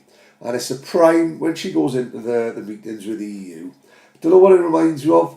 No, like school bullies, where there was one kid on their own, so all the bullies felt safety in numbers in it. So all the bullies were picking this one person. It's very similar to what was happening to her. Like, you had Spain saying they calling the shots here, Italy calling the shots here, that Macron was calling the shots for France. Now that Macron is slagging off Britain for coming out of the EU, when they reckon loads of French don't like the fucking EU. Yeah. Paris, the capital city, and they reckon it's not just happening in Paris, they reckon it's happening all across France. Like, France is burning down. And yet that Macron got the cheek to say to Theresa May about what the fuck are they doing, what a Britain That's the problem, he's scared, isn't he? Because he knows if we leave successfully, they'll want to do it. They're going to do it. Yeah, it's in Spain. Spain is fucked. Apparently there's more unemployment in Spain than there ever have been. Tourism is they rely on tourism, obviously, but they reckon the arse end is falling out of that because the world has gone smaller and there's just as many people going to Mexico as there is in Spain. Like, it's not like the 80s where everyone went to fucking Blanes and Salou. Oh mate, trust me, I'm pricing holidays currently. Yeah. And it's I may as well go to Mexico. Yeah, you know what I mean? So Spain is the fucking flight. Spain's economy's on its arse, and yet I read the Spanish fucking Prime Minister or President saying, "Oh well, you know, Britain are going to have to do this." And I'm thinking, we want Gibraltar back. Yeah, Gibraltar. Cheers, fuck off, mate. The fucking monkeys fucking fell in. You know what I mean? I can't claim to know much about Brexit or leave or remain or anything. Oh, maybe I'm going to clue. I thought the backstop was the thing on my roller skates to stop me from falling over. What's a backstop like? I don't know where that's to be honest, from. I got a thousand other stresses in my life apart from that. Yeah. Actually, it does my head in. People on my and I'm just literally just scrolling past political shit that I don't really I'm done with it now because I got to the stage where I'm like, well, I can't help it. And if I get sat there and get wound up about Brexit for half an hour, it's not going to change anything. Of course, what's going to happen is going to happen. So just let it get over. One thing I will say is this is the only thing. Whether we should leave or whether we should stay, what's best or what's not, I have no idea. I'm no expert, I don't know. But the way I say it, what's the point in democracy? If you're not going to be the fucking democratic about it all? I voted Remain. Right? Same here. I voted Remain. But I also accepted soon, not long after that vote came out and everything that's happening, I was like, I'm fully behind Brexit now. Let's get it done. Yeah. It's been voted. It's a new chapter. Yeah. Why can't as a country just go, look, it's a new chapter. Yeah. Let's just make it work. Because no one voted dragging their heels, no one making it voted difficult. to actually go into it, did they? Yeah. In the 70s or 80s when they went in it. No one voted to go in there. No. You know, but people have genuinely voted to come up. Let's just say, right, that the margins were the other way. Yeah. Right? And Remain instead of leave. Do you think there's this fuss fucking 2 years down the line? No, of course it was. Same way, there's not. No, of course so the people who wanted to remain, fine. That may have been the best thing. I don't know. Yeah. Genuinely, I've tried my best to not know, right? But you lost. So once you lose, you lose. It's simple as that. Otherwise, can't have a vote forget democracy. Let's just have a fucking dictator and let them tell us what the fuck to do. I tell you what it quickly became for me was that the people who voted Remain were now moaning Ramonas and all that, dragging their heels, whatever. The example I think it's like, it's normally have an argument with the missus about where you're going to go for food. Right, yeah. Right, and then she wins. And then you go, all right, but I'm having steak though. Yeah. You see, you've let her win, but you've got to claw something back. Okay, we're leaving, but we want to stay in the single market. Okay, we'll go to Vesuvio's. Yeah. Why are you going to have sauce pasta? But I'm having this, or but you're driving. You're driving. Exactly. That's what you're saying. You're driving. That's what it's turned into. Yeah. Okay, we have lost, but I want to claim some sort of Moral victory, like, yeah. Like I say, fuck, I don't know enough about it. Fuck politics. It fucking gives me a headache, man. It's just going on and going on and going on, isn't it? It's just going on. Yeah. People like should have been done. People like Corbyn and Lily Allen, it must have done like Stu Eden when you've actually been there. Because not many people who can actually say they've been to the fucking jungle, is it? Yeah, well, that's what they should do next time, is take fucking Corbyn in the jungle with you. Yeah. I bet you by the end of the fucking 7 days, you won't be so keen to let the fuckers, come over and fucking turn the country into a fucking third world. This is the thing about the book, is like, so the first book, Trampface, 54 5-star reviews by the way on Amazon. Nice. Yeah. Cost me a few quid to get all of that. But it's really well accepted because, well, it's true story. It's from point of view. And from the first one, we went in as in we want to go undercover. We want to pose like actual homeless people and be treated like not have any special treatment, so we can give you the proper story. So you wanted to go in there for them to think you were city and know you were. We didn't. So a cover story was because we couldn't. I mean, I was there's going to no say, way. how get away with that? Yeah, in Swansea it was fine. We could pretend to be homeless. Yeah. There was no way we were getting into the jungle as a couple of refugees. Yeah. It just weren't happening. So we had to have a different kind of story. Because again, we wanted to go in as impartial. We wanted to go in and have a look at it from the point of view from the ground. Yeah. No agenda. And make a decision at the end. Yeah. Yeah. It couldn't be exactly like Swansea because we couldn't be treated like migrants because we weren't migrants and we didn't look like them. So our cover story was, unbelievably, we were on the run from the French Foreign Legion. Amazing. As you do, like. I Tramp haven't heard of French Foreign Legion since AWOL. Jean-Claude Van Damme. Tramp 2, Paul O'Dwyer came up with this, and when he said it to me, I was like, fuck off, nobody's ever. Does that still exist, the French Foreign Legion? Yeah, big time, yeah. Really? Yeah, I met a few of them, yeah. Never? Yeah. So, I was like, well, just reminds you of Hergé's Adventures. Genuinely, that was my favourite Jean-Claude Van Damme film. Brilliant. Really, AWOL. I thought Bloodsport Street Fight there. Right, no, I like I was one thing old, I didn't realise how was he like French-Belgian. I couldn't work it out. I love kickboxing and Bloodsport and all that. Yeah. But it was something about AWOL, the fighting in the swimming pool. It's brilliant. And all That's that. the one, as a kid, we watched him fight in the swimming pool, it's just like... It's like watching a computer game. Because you're playing Street Fighter and those games and you're going, oh, that's exactly like that. Fucking great film. I bet it's terrible now. Yeah, it's awful. Oh my god, it's abysmal. Sorry, Westy. Go on, carry on. Sorry. Yeah, so there we are, Foreign Legion. So I said, how are we going to swing this? He was like, well, we'll tell them we're on the run from the Foreign Legion. Yeah. That explains our accents. So we were born in Hong Kong. Right, nice. To Welsh and Irish parents. Yeah. Right? And I was like, well, actually, this is quite fucking believable. Yeah. We hadn't decided whether they'd separated or died. Yeah. Anyway, something had happened. We're brothers. We joined the Foreign Legion.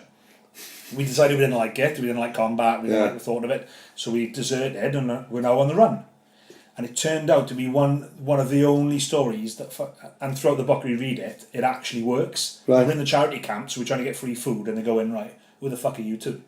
Because you don't look like the other 2,000 people here. We've got Ahmed here walking around with a rocket launcher. So then, we got challenged loads and really aggressively by these charity workers. Like, they give them shit, like, are they? Big time, mate. Like, chill out, we've been fingering birds in fucking bars the last few years. You talk about discrimination, it's like, well, we suffered discrimination because of the colour of our skin. You challenged us because we were white. Yeah. Do they give us grand then? So we put, the first day, they accepted it, and then the second day we went back and they went, nah, fuck you. We've had a chat about it, we're not having it. That's fucking truly charity. Everyone deserves charity, doesn't it? Exactly. So fucking boss of Oxfam pulling in his fucking pen. Exactly. Don't give it to the whiteys. Yeah. There's 200 grand a year. So third year we went, well, we'll show face. We'll go for they have a coffee morning there in the charity place. Mobile phones everywhere from like the migrants obviously charging up. It's like Glastonbury Tech. Like, yeah. So let's show face and show that we're not giving up. We are genuine. We went in there and it was this young guy in there. And again, they're kicking off with us. So we explained to him, look, the Legion. He was like, oh, of course, you desert us. So he's explained to all the others and he's saying, look, they fled from the Legion. When you join, they take all your identity documents. And because then if you pass, you get issued a French passport. Yeah. So he's like, they desert us. They've got no documents. They can't get back to Ireland. Yeah. Or Wales. Right? So they're destitute, they're homeless in Calais. They need our help. Fucking brilliant. Well done. Genius. Well done, Tarquin. You know what I mean? LGBT shit on him. Yeah, turned out to be like probably the only story that they could pull off the reason we were being there. Fucking French Foreign Legion. But again, we wanted to go in with no agenda, and told Ryan about all the abuse we were getting, all the jip on social media from the lefties. So a few months after we'd done... This is at the time, like? So a few months after we'd done Calais, Yeah. so we'd done the Facebook page and the Trampface blog. A few months after, it all blew up in the media, Calais. So I think it was when... Do you remember they were sending they said there's child migrants there who need to be reunited with their families in the UK. Right, okay. And they sent them over and they fucking looked older than me and you. I got it. Was the body son, like? Yeah. I think it was that. So anyway, something along child migrants blew up in the media. So we went, we'll jump on this, see if we can get a bit more exposure. Yeah. So we posted a few videos of like the mess. So they'd commandeered like a gym over there and the woods, and it's like beer cans, right, discarded food, footwear, tents, clothing, all stuff in good use, but they just ditched left it there because this gets so much aid. Yeah. They neglect neglect it. Like. Yeah, they know. I could throw those shoes away because I'm getting a new pair tomorrow. Yeah. Fucking all walking around in Jordans. I know, it's crazy. Yeah, so we filmed it. So we filmed all this mess, whatever, and then we just posted it online. And fuck me, the abuse we got. Yeah, it was half like the right wingers going, yeah, the dirty rats, fuck them, and all the rest of it. But then the left wingers ripped right into us. How dare you judge these people? It's not judging, it's there. Yeah, you in their shoes. But this is how they show their hypocrisy, because they were telling us, how dare you judge these people from one video, this, that and the other. And I went back and I went, well, how dare you judge me from one video? Yeah. You don't know anything about Trampface. You haven't read any of our blogs. You don't know, it was a charity mission. We raised, over the couple of years, $7,000 for charity. Yet you've come on here, seen a video, assumed that I'm some sort of right winger trying to get bad views of the migrants, and attacked me for it. So who's worse in this situation? Me from just posting a video without saying anything, just saying this is what I've seen, or you coming on here, seeing a quick video link, thinking I'm your enemy, of course, and then fucking laying into me. And one of them, so we replied back, they called us everything, racist, animals. Little Englanders, that'll laugh. Little Englanders, the fucking Welsh, you twat. Yeah. There's a sad thing in society now where if someone disagrees with you, they just literally shout racist at you. Yeah. And it's like you said, you didn't do anything other than show the situation. Now surely that's a part of a recording, a documentary, documenting in a way. You could have had a video alongside that one of you sitting with Syrian migrants. You spoke about it on the last podcast, and you said he was talking to them and it was all good boys. So you know that these are okay. We're just showing what it is. Yeah, I replied to one of them. I said, look, you've judged us from this video, or whatever. You don't know anything about the Trampface cause. You just watched a video, decided that we're racist. Ignorant pigs.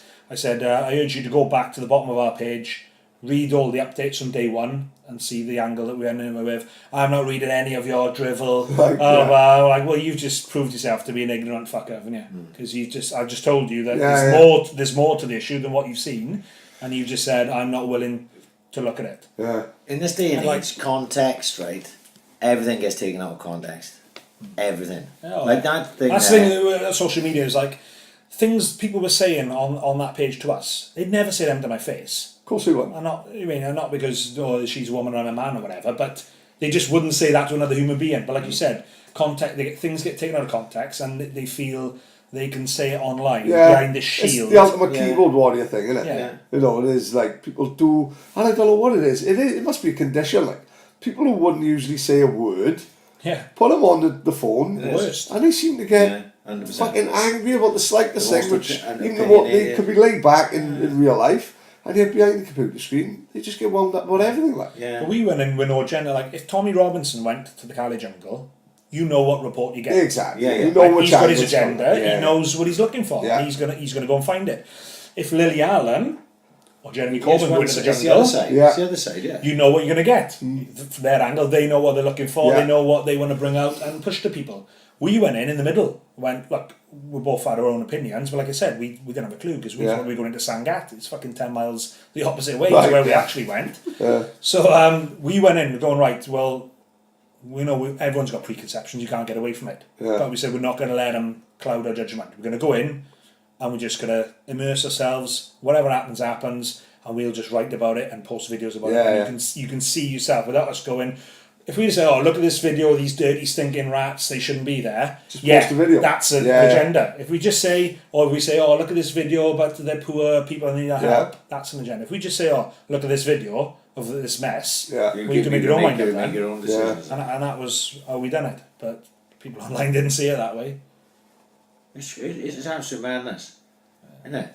Oh, you can't. I laughed. I mean, it's like some people might got upset. I was reading them. I was pissing myself laughing. You know the things they were calling us. I was like, fucking brilliant. Just imagine I'm sat there getting all raged about it. They've been all wound up, and I'm just sat there laughing at it. How long did you do in there?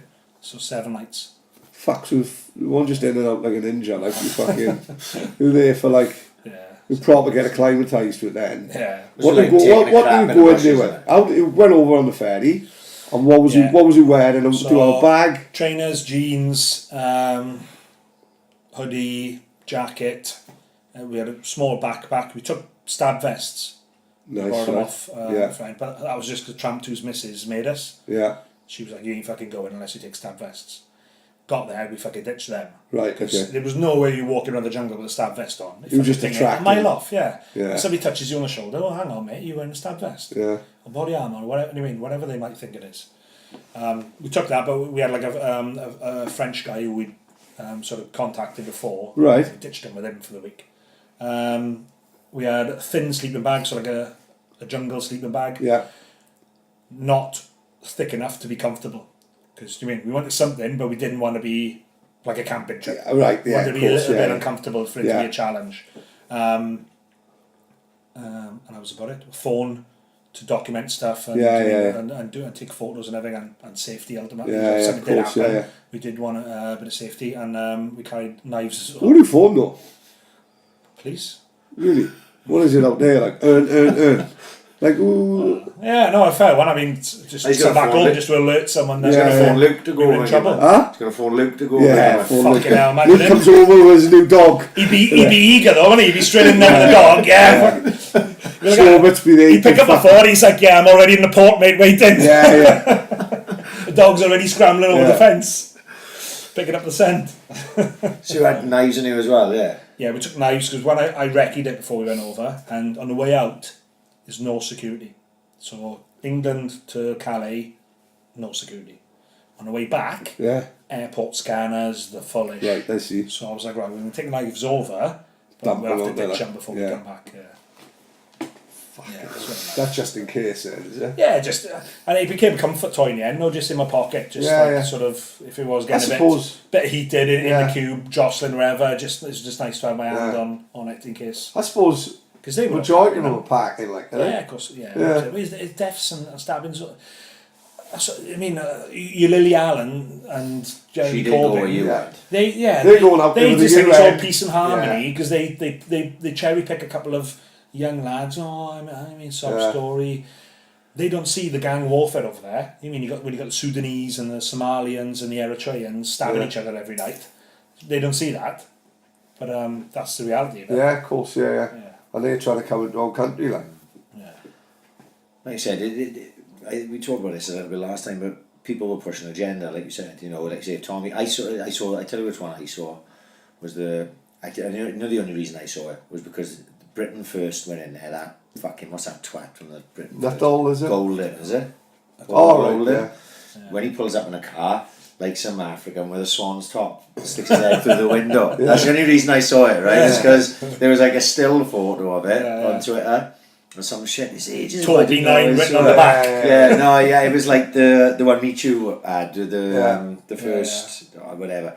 And I remember seeing that video, and obviously they had gone there to push they were taking the piss basically, right? Because there was they were driving into the first part of.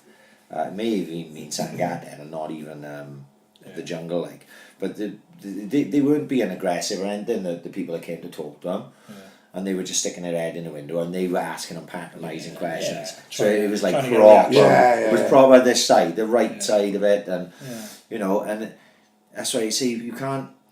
When I see people push agendas off some clickbait thing that they've seen, it drives me around a bend. Yeah. You didn't even read that. What You that got to read is. through. Yeah, you got to be able to read through. You got to even read it because Yeah. people will go, yeah, but look at this, what this guy said. I'm going, yeah, but what context did he say that in? And it can go either way. Yeah, it can be right or it can be left. Yeah. I mean, you read the article and you go, the guy didn't even say it. Didn't make that's not. You can make anything, and it doesn't have to be about this situation. It could be about any situation. It could be about football. Like the scientists, clickbait videos. Scientists of say Eddie. broccoli could cure baldness. Yeah. Could. It's like anything in the world. It fucking drives you around the bend. But that's why and in the book we say, like I said, I said on the first podcast, you said, listen, we made friends with a lot of Syrians. We made friends with a lot of people there. We saw the good side of the jungle and the bad side because it's 2,000 people there. Yeah. They're not all exactly the same person. I mean, that doesn't mean they're all entitled to cross the border and get what they're after illegally, but it does mean that I can judge each one of them differently and each group differently and see, you know, they were decent. And actually, some of them are like, well, you know, actually they would fit into our society. And then some of them was like, do you know what? No, they wouldn't. They're not ready. And people say, oh yeah, but we've got our scumbags in this country. Yeah, we have, but they're already yours. We've already got them. That's not an argument to bring more of them in. Yeah. It's not an argument to bring more in, is it? Why would you import the scumbags? Like, obviously, with my job, I pick up loads of... Swansea got massive foreign student population now, right? And a lot of the Chinese, they don't speak very good English, so I don't really have conversation with the Chinese. But a lot of the Middle Eastern students, they come from Kuwait, Saudi... really? You name it. Quite a few. Oh, mate, you can't even begin to believe I'm here. And why Swansea then? Big engineering here and that, innit? Oh, is it? Is that the new campus, is it? Yeah, there's a lot of engineering here. And apparently from the conversations I've had with these lads over the years, is that in, like, let's say just take Saudi for example, is they've got like that's why all the boys from the UK go work in Saudi. Of course. Because they haven't got the skills there. Right. So what the Saudi government are doing now is they're sending this generation, so let's say for the last 10 years, skills. right? They're sending them over here to get the skills. Then they're staying and they're doing their masters and then they're learning how to teach. So in, say, let's for argument's sake, say 20 years, they won't need British. They won't need Canada all up there fucking about. Like. Because they'll have their own workforce there. And long-term planning. It's long-term planning, yeah. Everything's paid for, right? That's why they all live in the tower, in Meridian Tower. Right, They live in the marina and that, because they're not paying for shit. Yeah. All they've got to do when they come over here, they get an allowance, they get everything fucking paid for. All they got to do is study, do everything. They may be here 5 years by the time they do masters, and then they go back. They all speak perfect English. And I tell you what, like I said, 99.9% of them are good as gold. Really? Like I say, I have conversations with all them. And even a lot of the Africans you get, I've got to be honest, the Africans are harder to get to. They...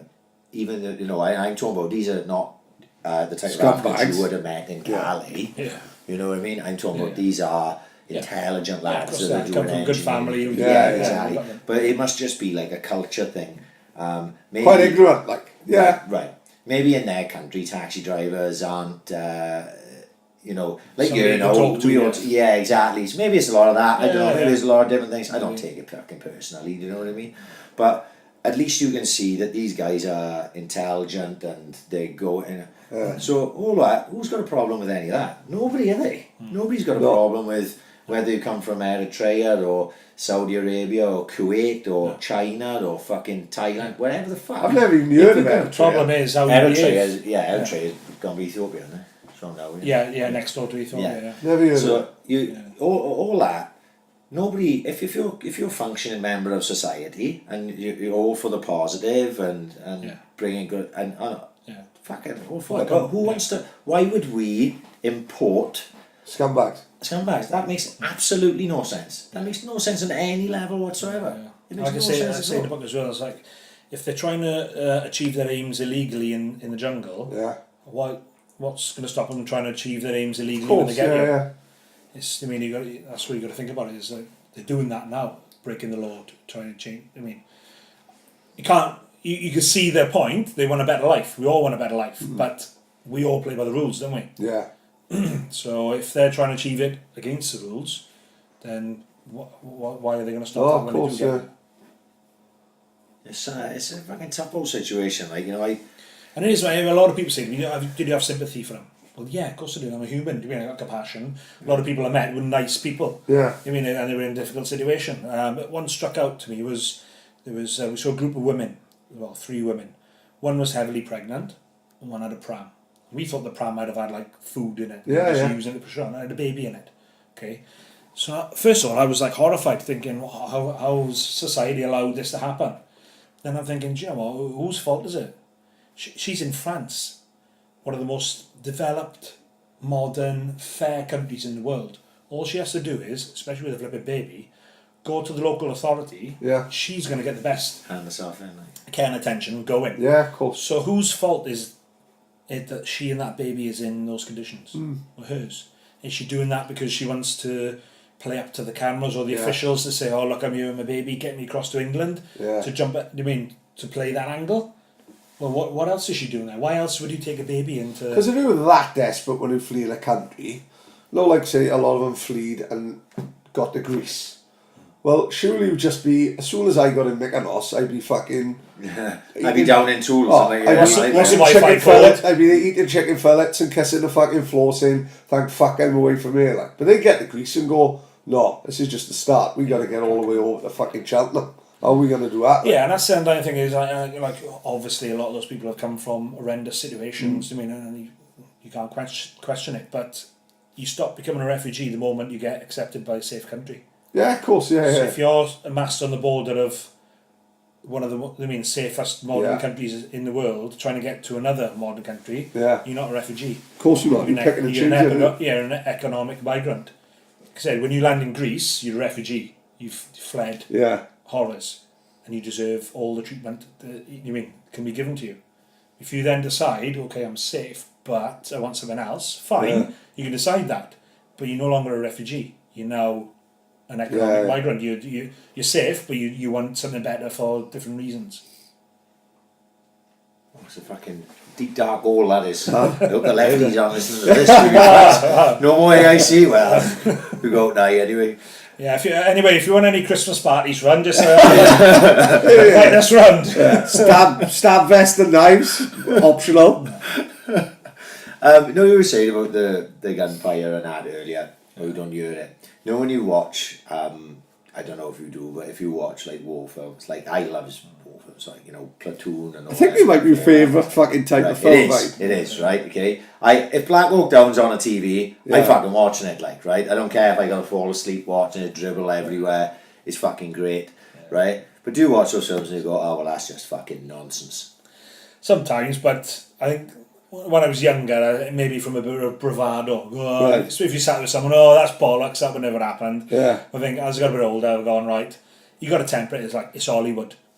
There's never going to be a film made, even the ones that are the most realistic ones, that is exactly like everything. It's Hollywood. They've got to entertain. They've got to, sort of enhance things. That's why it always says, based on a true story. Yeah. 100%. So now I temper it. I'm like, right, just be aware that this is not, just sit there and go, right, this is going to be exactly like it is in real life. Because if you do, you're going to be disappointed every time and get upset. So no, if something's glaringly obvious, I'll be like, but no, I'll probably just point it out to me. Like, I don't know, something like American Sniper, where I think he's watching one of the corners through his scope, and he's got it. But to add the tension in the movie, they need him to do something. So he turns the dials on his scope. Yeah. I was like, well, he wouldn't do that. He's already ranged. Right, yeah. You know what I mean? He wouldn't do that. He's a professional. He's supposed to be the best of the best. For Hollywood, they need him to do something to try to go, he's moved his scope. Something's going to happen. Right. So for me, I'm just like, well, that wouldn't. Yeah, he wouldn't do that. But to me and you, though, we wouldn't even notice it. No, of course we wouldn't. So that's just one majority. Like, I don't get upset about it now. I'm like, I understand that there's going to be unreality in it because it's Hollywood. Yeah, the one that spun me out, which is quite recent as well, is Lone Survivor, right? Yeah. Have you seen Lone Survivor? Yeah. Right. Yeah.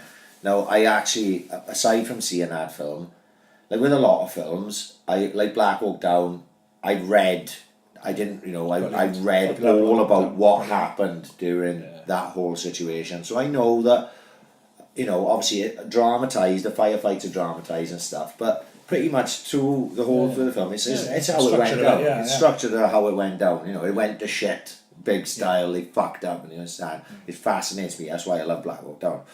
I don't know why I haven't done it. I didn't read about Lone Survivor. But there's a part in Lone Survivor, and I only probably saw it 2 months ago. It was on Film 4 late at night, and I chucked it on. They fall down the mountain. Have you seen that part of the film? Yeah. And I went, and they just get up and just carry on fighting. And I go, fucking surely we've come far enough in the movie world where we don't believe that actually happened that way. Yeah. Now they could have fallen. It's not an Arnie film, is it? No. Commando is not factually correct. Yeah. Can we just put that out there? I'm not saying that Commando is close to the truth. Yeah. But they're bouncing down a fucking hill. It's too dramatised. It's way too dramatised. And surely you'd be going, oh fuck, come on now. When you're making that film, you go, maybe that's a little bit. We went overboard a little bit there, you know what I mean? And I read. So what I get more pissed off about is if you read it like a true account, rather than just a dramatised thing where you think, oh, that wouldn't have happened. But I'm like, yes, Hollywood, it's fine, I accept it. Then I read Lone Survivor, right, and the bloke's a prick. Right. Really? Oh yeah, I read. I don't even think I made it to the end. Some of the stuff he's coming out with. So he starts going into politics too much, and then he's like saying, we're going to Afghan, these ragheads got nothing on us. They mean these flip flops. We're going to. And you're like, mate, do not underestimate your enemy, which they did, and to their cost. That's why it's called fucking Lone Survivor. Yeah, and like the decisions they made. So rather than stuff in the film which is dramatised, one of the decisions they made is not to take a certain tactical radio where you have your normal radios where you could talk and communicate all the time. Then you have a tactical one where, like Bravo 20 mentioned earlier, if you get in the shit and you lose everything and whatever, and you're on the run, you could turn this radio on and an aircraft in the sky will find you and you can send a beacon to it and talk to it. Right. They decide not to take them. Why would they do that? Exactly. So I mean, it's right. That's you're meant to be special forces. I mean, that's like the most basic thing you take with you. Because if all else fails, because generally if you're doing a special force mission, you set up to fail. Something's more than likely going to go wrong, because that's the risk of it. Yeah. So why would you put yourself in the position of not taking them? I think because they say because of weight or whatever, but for something, the size of a brick. Yeah. Saves your life. I'd strap it to my leg. Yeah. Take it, but yeah, so that pisses me off more reading about actual life events. Yeah, because they didn't. Now I saw American Sniper, and I loved it. I thought it was a brilliant film. Yeah, me too. But it was only when I went to research it then afterwards that apparently, he's been shot down in flames. They don't reckon. But do you know what happened with Jesse Ventura? Yeah. Well, that's the story. So Jesse Ventura sued him to stop it going in the film. Yeah, and had a big payout from it as well, from his estate. Oh, right, yeah. That's the thing with like a sniper like that is it's mythology a lot of the time. And a lot of time you think of that war, do you mean Iraq? Was he in Afghanistan or was it just Iraq? He was in Iraq, yeah. Just Iraq. So he goes back to Iraq. You think the Americans were getting fucking hammered. I went to Baghdad, did a little bit with the Americans, but they were on Fallujah and Eastern Fallujah and that one, and Baghdad, and they were fucking losing blokes all over the shop, And I think a lot of it is like the Vietnam War. It's PR. You got to give them the hero. Yeah. These troops are on the ground, fucking day in day out getting smashed, losing blokes. You got to give them hope. You got to give them heroes. So if you're telling them there's a sniper out there who's dropped 80 blokes. Right, yeah. You're like, oh, legend. Do you mean? Of course, yeah. That was his name. No doubt, the legend. No doubt he was dropping a lot of blokes. Do you mean? And probably the most of any American sniper. But I think the mythology as well, and the good feel-good factor probably added a few more kills to it. Plus as well, if he's got their back, then they bit more confident going into battle, I should imagine. Exactly, yeah. Oh, we got the guy who's killed 80 people out from a sniper rifle. Yeah, we're right today. Yeah. So definitely would have been a bit of that going on, I reckon. Yeah, I saw a film a while back. I don't know if you've seen it. Kajaki. Have you seen that one? Yes, with the paras. With the paras. Do you know that story? Yeah. Have you seen Kajaki? No. It's on Netflix. Okay, what's it called? Kajaki. Right. Because Kajaki is a place in Afghanistan. It's a dam. So it's a big dam and an area in Afghan, So basically it was a big massive dam. And obviously water's not very common source in Afghan. So it was a massively strategic position. So it was defended by the British. And the Talibs were just constantly hammering it to try and get control of this dam. But, So, well, you don't probably know the story better than me, but they go, what do they go on a patrol or something, and they get caught in a minefield, basically, long story short.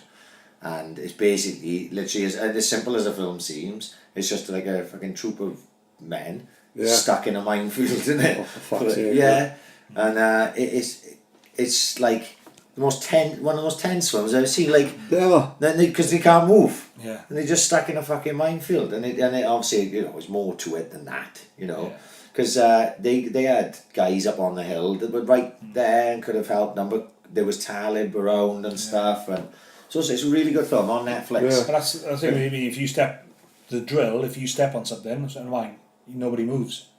Even though the blokes they're laying there bleeding out, dying, we do move, but you got to get down and start digging the earth and prodding your way towards him. You can't just run towards him, because as that film shows, you do that, you got another bloke with a leg missing. Yeah. Fucking if you then run towards him, you got three blokes with three legs missing. It's a real good film. There's not much to spoil, really. But at the end of it, it shows all the men that survived, doesn't it? And like they say, they lost fucking legs. It proper happened. It's a proper true fucking story, and it's simple fucking thing. Hang on, we're gonna take a break so we can have a wee, and we're back in the room. Westy puts night vision on to go to back. We can't go upstairs. You wake your kids up. If you wake your fucking kids up in your, you go fucking Tina hand to hand. She's pretty very tidy. Get that flick knife out of the jungle.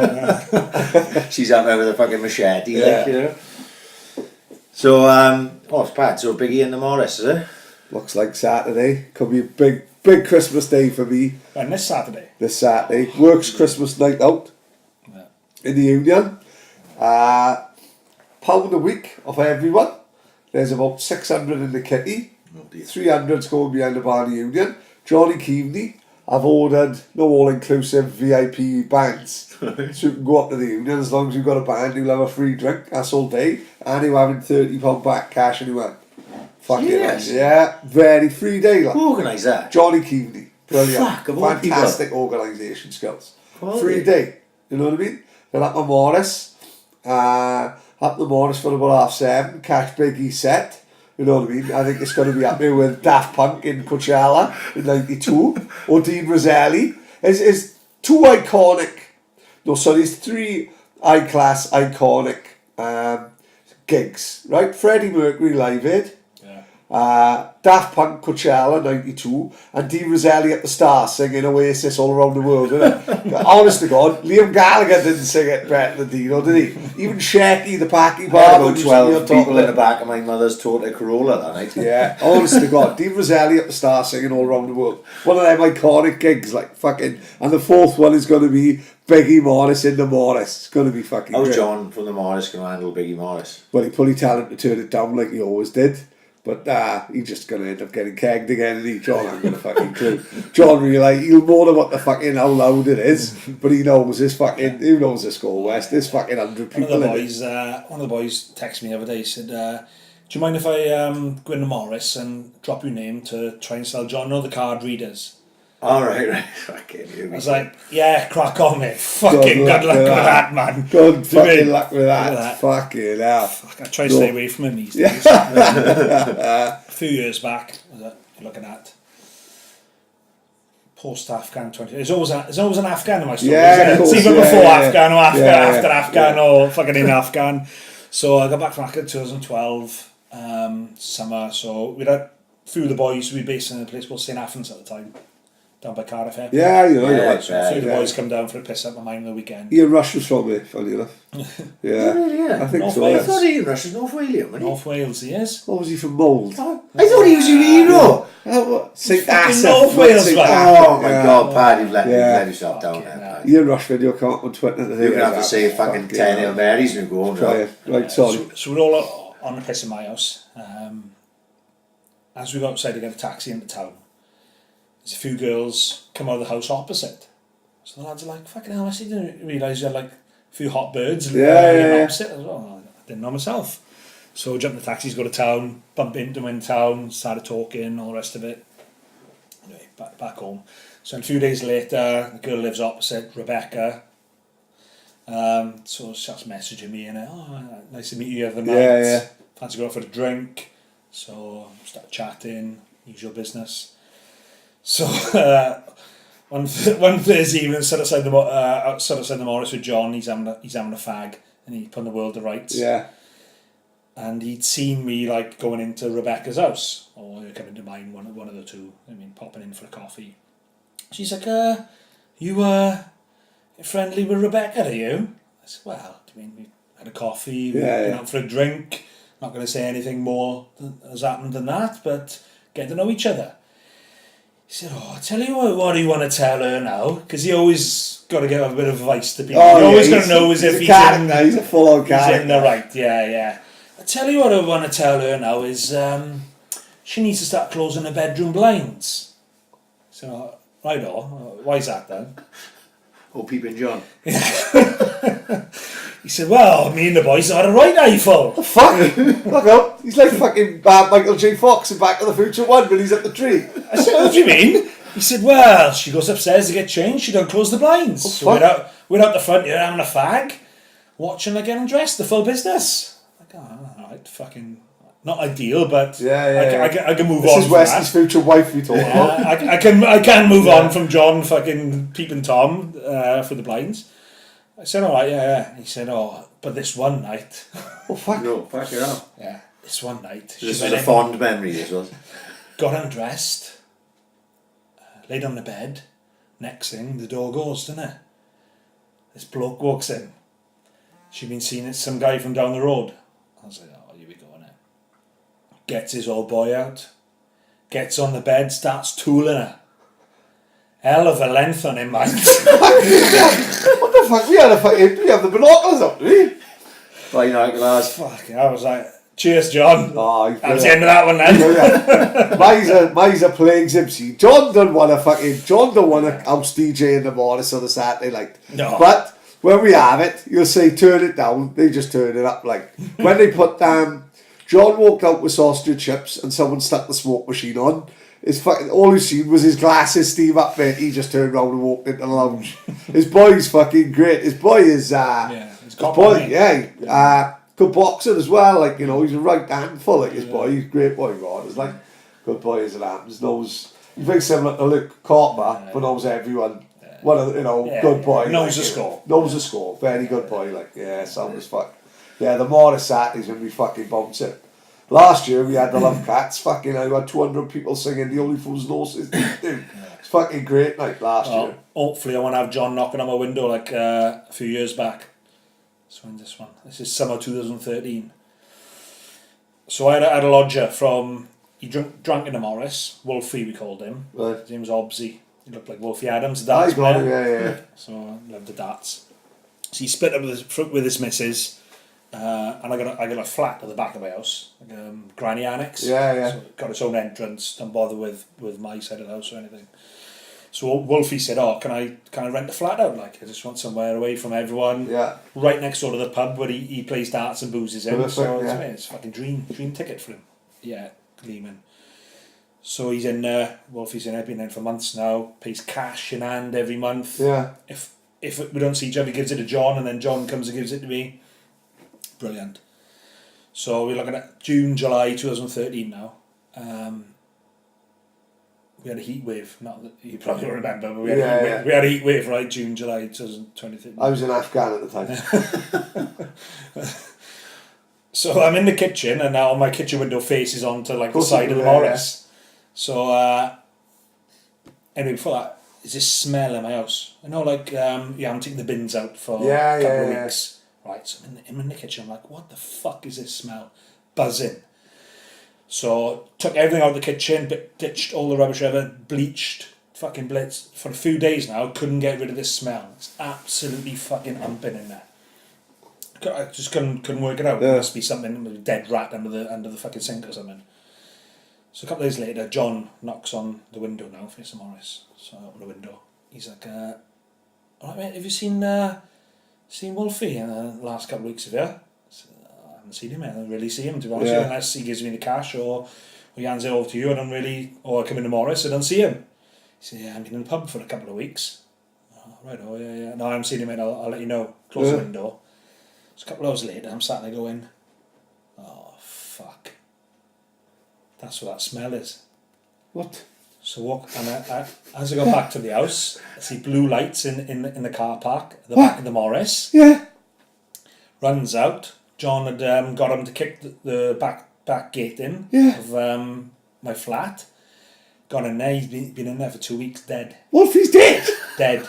Wolfie's fucking dead. I wasn't expecting that then. I literally got it about 45 seconds ago. What the fuck did he die of? Did they pull him in?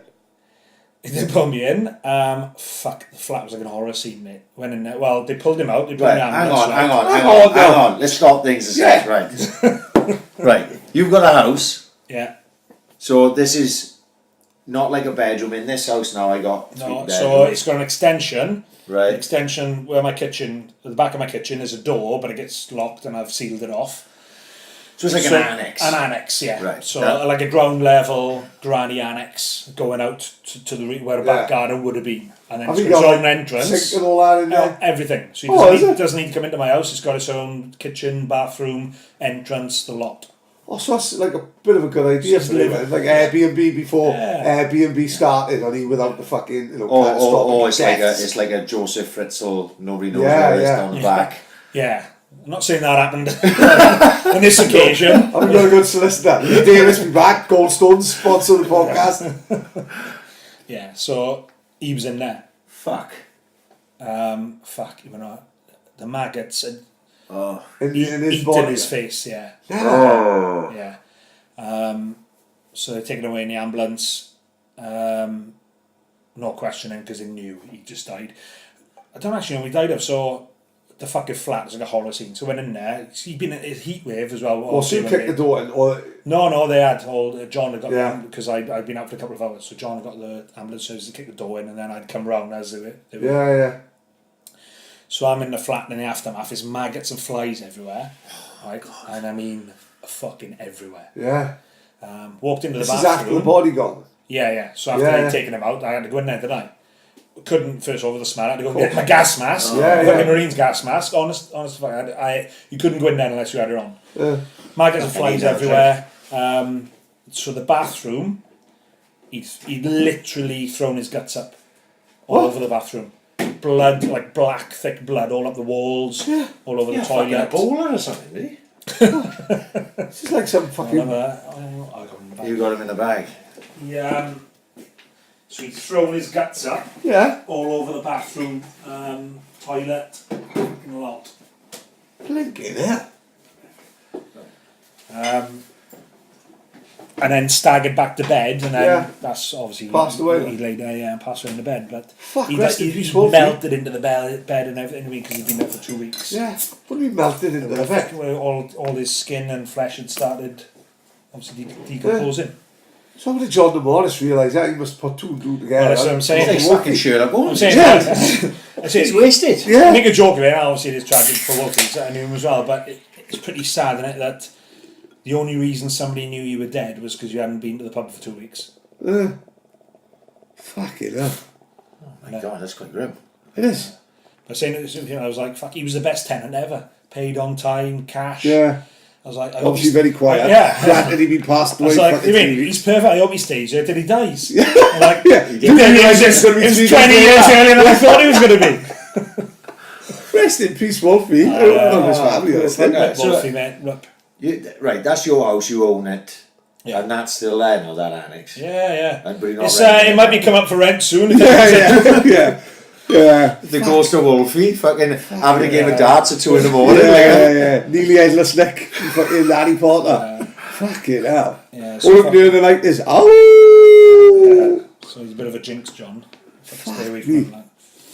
So you're doing a coaching badge as well, aren't you? Yeah. What made you do that? So, well, back to what we talked about earlier is life after the Marines. So, at the stage now, like, I've pretty much done everything I wanted to do, look into the future. A lot of blokes get stuck in the trap where, in my stage now, 16 years, I mean, sort of colour sergeant. Most of them then get a family, they settle in the southwest where most of the Marine bases are. Alright, yeah.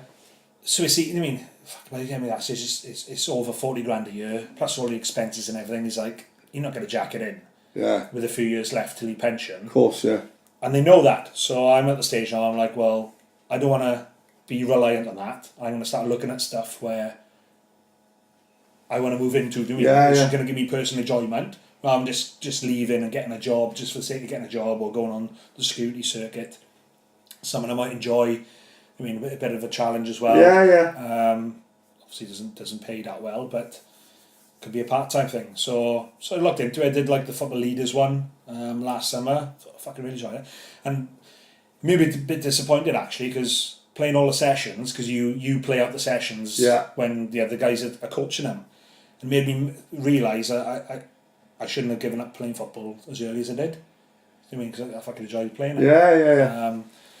It must be hard though to have a kick round in fucking the Elman province. You know what I mean? I don't think you should put too much on yourself. It's fucking angry as you volley that, left volley that one. You know what I mean? Wolfie's head, like we have had a couple of games against the Afghans, like full on 11v11 in the desert. Oh, fouling football. Oh, fucking unbelievable! They it was like mean machine, like you know. I'd be in my oils head. The hit buys be coming straight in. It was called the Massacre of Christmas Day. You know, it wasn't Christmas Day. It was the 23rd because the Marines have the power to move Christmas Day to the 23rd, but it's because we were out on a job on actual Christmas Day.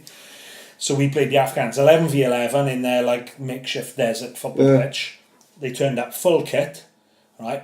Afghan flag, they had a photo. Oh no! Not like Wembley, right? National anthem. Yes, they played the national fucking anthem. We all stood there in our fucking skimpy little shorts and like mixed fucking yellow t-shirts and stuff. They're all there with their flag, national anthem, and it was fucking carnage, right? But I was in my 30s at the time, so I'm saying to the younger lads, who would run around forever. I'm like, right, you run around, lads. I said, but look, when you get the ball, just be aware that they're not going to go for the ball first. They're going to fucking take you out, and then they're going to go for the ball. This isn't like playing back home. It's a different game. Whatever, Westy, and within 5 minutes they're getting kicked lumps out of the lads. And I'm like, lads, trust me. And my rule with them was, if it's a 50-50, I'm fucking taking one of them out, the Afghans, and then I'm going for the ball. Because they're doing the same. I want to play in that game so much. Well, one of the games, I got scars on my head, one of the games in Kandahar is 50-50. Ball, it was on the old 3G, on the American 3G pitch. Ball came over, bounced in the middle. It just bounces up and just sits and it's waiting for someone to come and attack. So it was me and the Afghan bloke running towards it now, and I'm like, lead with you on, I'm sure. I ain't going for the ball here. No, you got his little shoulder. I just put my head down. So top my head. You went for the Superman? Yeah, straight through his fucking nose. Right. Fair play to him. I had 4 fucking staples in my head afterwards. His nose absolutely obliterated. But that's how we got to play against them. Otherwise, they'll fucking take you down. We had a penalty against them. They picked up the ball. This is when we had the national anthem, the flag now. They picked up the ball and walked off the fucking pitch. Because we had a penalty. Never. Yeah. It was like being back at junior school. Yeah, no. We would agree with my ball and going on. Fucking hell. What's that all about? Fucking carnage out there. But no, I started doing the badges because I think it's something I could... Is this something you're going to teach now to the kids when you start to... Superman what's it called? Lee Nelson, Jason Bent. Brilliant. He's teaching about to spit out, call the ref a wanker. How to tackle an Afghan around the throat. This is how to headbutt an Afghan if he's coming out in full pelt. Carnage with them. But then the worst thing is though, you're playing against something like 23rd December, Christmas Day Massacre, kicking lumps out of each other. I'm fucking... I ushered one of them into touch, and he kicked me up the ass. Right. So I spun round. He tried to run off. He tried to run off with the ball then, as if the ball was in play. And got out. So I just gripped his shirt, swung him round like a wet merry-go-round on the floor. He jumps up with his hands up and like, fuck off, mate. Do you mean skinny little Afghan? But then I'm like, I'm going on the ground with these fuckers in 2 days. They're going to be carrying AK-47s with my back turned. He's got a blast on his nose. This fucker fucking swung me around on the football pitch 2 days ago. Boom. So it was. I mean, after I was like, fuck. I shit to myself. Fuck me. That's a bit of air. I just can't imagine Westy doing his coaching badges. See, we've got to travel over to North Wales, is it? Yeah, North Wales. And he got locked in the car park, didn't he? Yeah, I locked in the car park one time. It was a bank holiday Monday, which was fine on the Sunday night because I was like, "Fuck, the van's safe now." So cycled down Wetherspoons, had a few beers. Irish pub. Cycled Irish back. pub. Wetherspoons, it is. So next morning I had to drive back to fucking Devon from North Wales.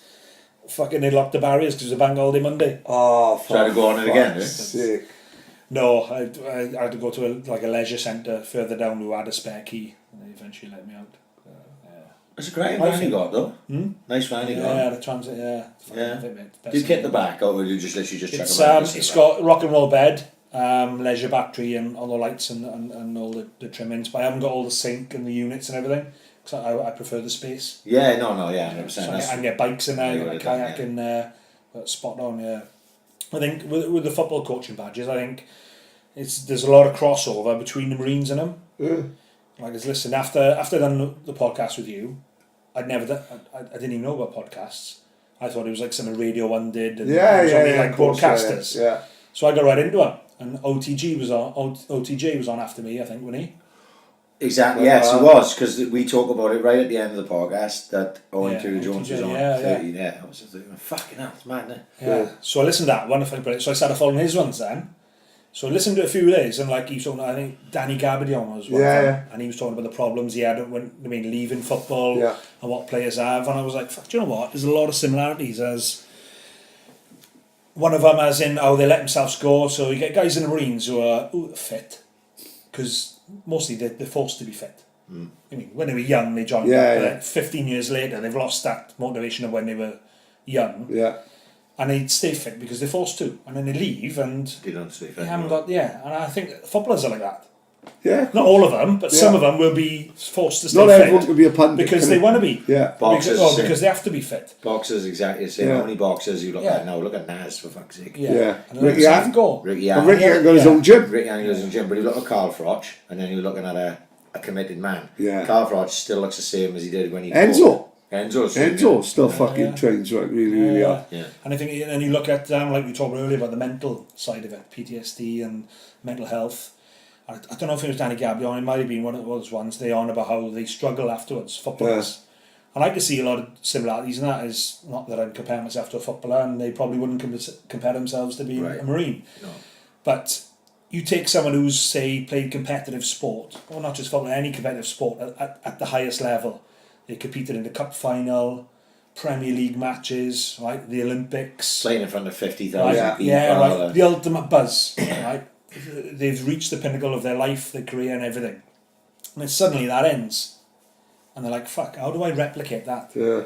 By going to work as, I don't know, whatever, an agent or fucking in a bank or whatever. We can't. And I think they see a lot of that in the military. And the guys...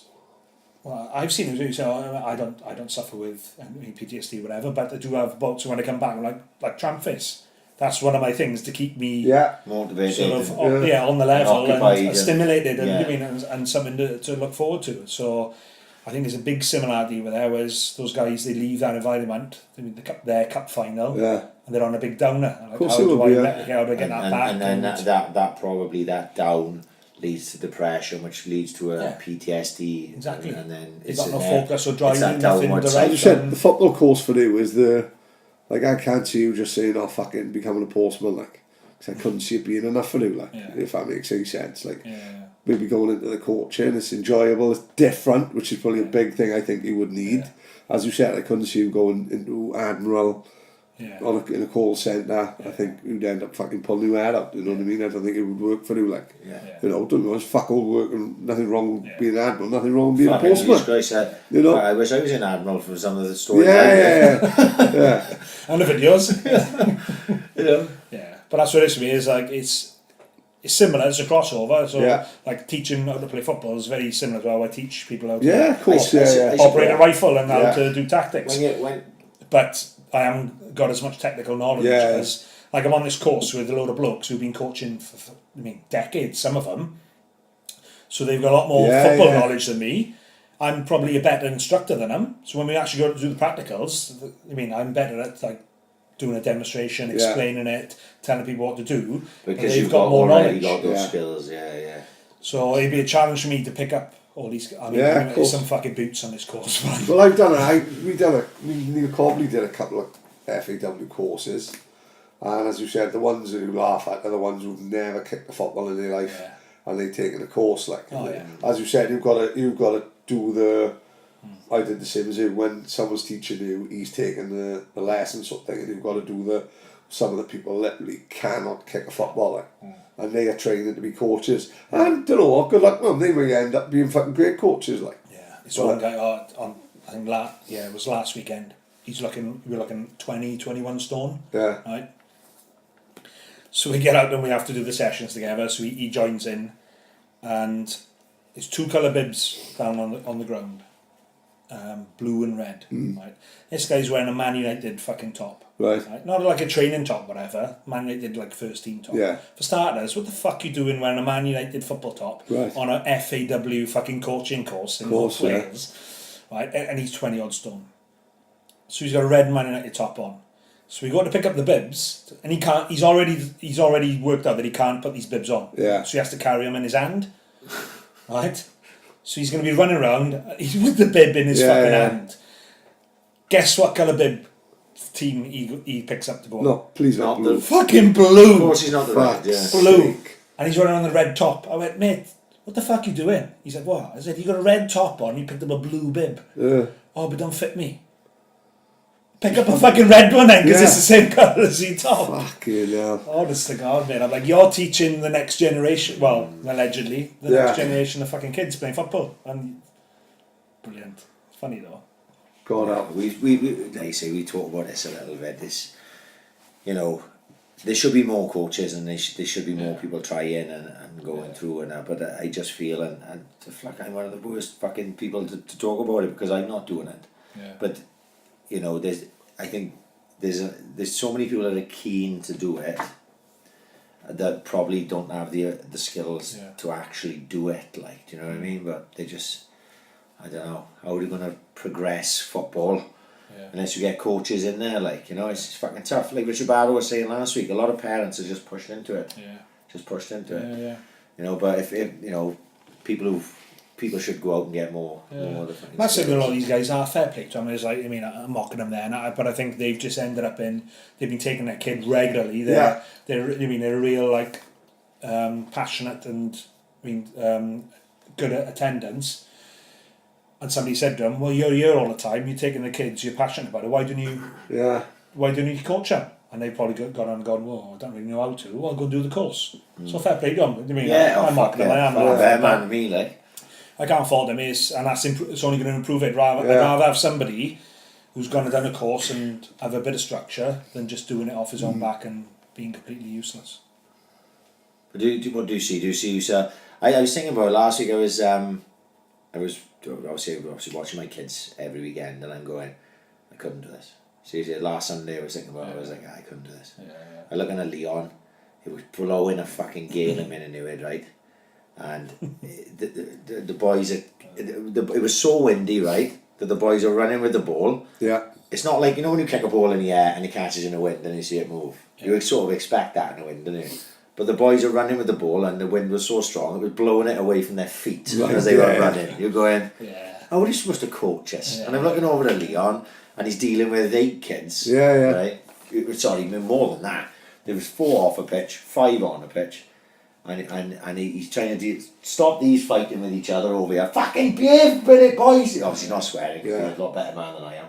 He's going, stop fighting, boys. And then he's trying to coach, and I'm looking at him, and I'm losing my head, and I'm going, how does he even do this week in, week out? It doesn't appeal to me at all. But without him, man, there's no game. There's no game. But do you see yourself going into the young kids, or do you see yourself maybe? Because I don't imagine coaching adults could be any fucking easier, mate.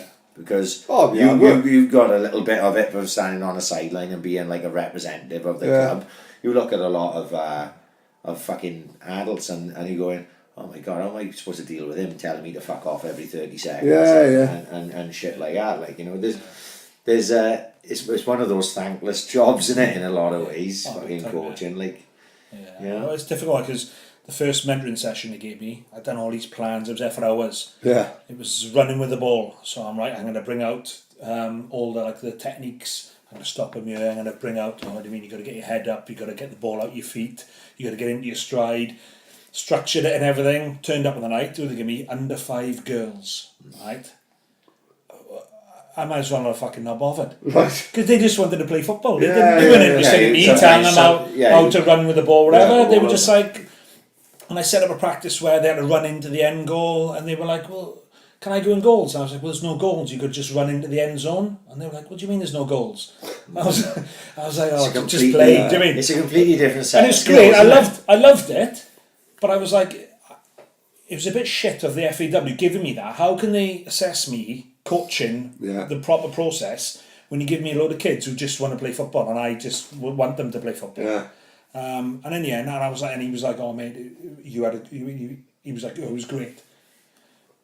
We understand it. And I said, well, why give us that? Give us some older kids where I can actually get it, teach them how to do the technique and all the rest of it. So, I don't know, I think long term, I'd probably be more suited for older because I'm used to teaching adults. Of course, You know what I mean? Whatever, but I do enjoy, like the kids, I do like, for me, like I loved playing football growing up ever since, like you boys as well, since you could walk, you remember playing football and loved it. But what I would like to do is, I never got coached.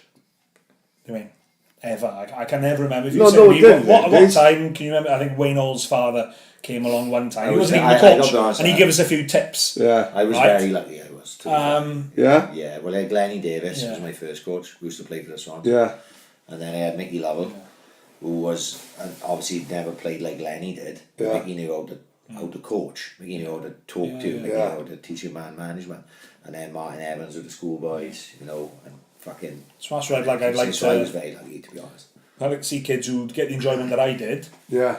But give them something that I didn't get, which is the coaching. I didn't get it. We just played and we loved it and whatever. Throw we just ball did on what we the thought. ball, But nobody actually took us aside and went, right, this is how to play the game. We just learned from TV and watching other people. And playing football in the street as well. Yeah, playing. That's right. Playing in the street or whatever. That's how we learn. Yeah, that's how a touch comes when you hit it against the wall. Yeah, and it's hitting the brick, and then it's coming back. There's a lot lost, and I 100% agree with you that there's a lot lost from not playing on the street now. Of course it is. My first game I ever remember playing was on Stanley Terrace, which was, I lived on number 8 on the street, which is at the bottom of the street, and on Stanley Terrace there was a big wall there, and there was goals painted on it, and all the kids from around Mount Pleasant used to come there to play football up against the wall. Mealy, Adams, Manson, and we were the young kids then, but we'd play, you getting smashed by the bigger boys, you know what I mean? That's where you learn to take your knocks, that's where you learn your touch, like Paddy said, and that's where you learn to play football. But these days, kids don't have that. You know what I mean? Like, I'm quite lucky that I got a nice background. Yeah, it spoilt them anyways. Yeah, and my 2 kids love football, and my nephew, Kai, who's Niall's age, plays in the city. So they'll go out there and they'll have that in a mini way. Yeah, of course, yeah. They're playing World Cup Willie and they kick in fucking lumps out to each other, and that's fine. But where do you go, Pad, and you see 50 kids or 30 kids kicking in the street? No, don't fucking happen like we used to fucking play. My fucking football pitch is now fucking surrounded by cars, like. Because there's more cars on the road than there ever was. Totally. I'd be out on Peter's Terrace playing on my fucking own against the wall. There was no cars there. Same as you couldn't play on a road now because there's fucking cars up and down. We used to love it like a car would move and we'd be like, boom, that car's not coming back because we're playing football in that space. Yeah. You know where I grew up in Mount Pleasant. Yeah. You think of what that's like. You can't park a fucking car. Of course there you can't. No. You can't park a car there. That wall that we play football in is totally. It's just cars both sides. Yeah. Whereas when we were kids, it wasn't. That street was wide open. We could fucking. And that's just 80s, like. That's just the fucking 80s. You're talking mid 80s, like 86, 87 maybe. When I was 6, 7 years of age. Fucking hell, I wouldn't. My boy's nearly 11, and I wouldn't let him go out in the fucking street and kick a fucking ball around. We don't see kids playing football on the street. It's just a non thing, like. It is a non thing. I wonder if I don't know, because everything's got a bit more modernised now. Like Gerrard came from, didn't they all come from the same estate in Liverpool? Piketon and that, it's rough as fuck. Has that gone so there's no kids playing on the street? I wouldn't have thought so. I think everyone's the same, isn't it, It's all like just fucking moved on. Yeah, it's just, like I said, more cars on the road, tends to be more academies now and then, fucking hell. So exactly like, fuck. Do you remember the Ganges? Yeah. Oh, of course, yeah. Like, we used to go and play football in the Ganges, you had to jump over someone's garden, over a fence, and avoid the gamekeeper for an hour. It's There was like, what, a gameskeeper. yeah, there was like the groundsman or whatever, Yeah. or whatever. He was Like Danny, the champion of the world. Like, yeah. you know. It was like to play football on a bit of grass. You were like breaking the fucking law. yeah. It's ridiculous, man. Yeah. Wasn't it? It was, but that's the only way we could get a bit of grass apart Yeah. from playing in the street to play football. Yeah. But now, obviously, it's a lot more accessible, which Yeah, is cool. great in lots of ways. Because But does it take a little bit of the edge off it? Like I said about the coaching thing, there's a lot more opportunity for them to go to an actual 3G Yeah. pitch or a bit of grass and get coached. Whereas us, we would just kick around in Yeah, the field of and jump course, over yeah. Angie's fence. Sometimes I think the street football thing, that's where the flair players will find their way. I think if you just go straight into coaching, you'll never find that flair. yeah. I'm not saying you will never find. You may never find that. Probably be flair. coached out of you, like. And not purposely. If you're at 6 years of age and you just never have a chance to do it naturally, Yeah. because all you're doing is following instruction. Yeah. So you never think to do anything else. Whereas if you're just chucked in with a gang of older kids, you'll start doing things naturally, like you know. And some players will do things like no one ever showed me how to do a Cruyff turn. I never saw Johan Cruyff. There was no internet. I did that one day, probably playing in the schoolyard, and then it's just something that always stuck with me. And then all of a sudden you go, oh fuck, that guy just did a turn. I can do the turn like that. And you go, oh no, he invented that turn before I was born. Yeah. You know what I mean? Yeah. But it's just something you do, like accidentally maybe, and then you just go, oh, I'll stick with that, you know, and certain things. But if you're always being coached, when do you do that? Yeah, of course. Because all you're doing is being coached. You're doing drills. You're drilling. When's the drill for the Cruyff turn? Yeah. There's no drill for a Cruyff turn, is there? It's not something that they, you know. So I don't know. I'm not saying, like I say, maybe kids still find it their own way. I'm sure they do, like you know. But there's a lot more drilling now at 6 and 7 and 8 and 9 years of age than we ever fucking had. You know, we were getting fucking battered in the street by the kids older than us and falling over, grazing our elbows and shit like that, and learning how to be tough, maybe. Oh, mate, I was playing fucking football in the street and Jamie Francis's brother chucked a fucking dead pigeon at me, mate. We don't have that now on the fucking 3G, do we?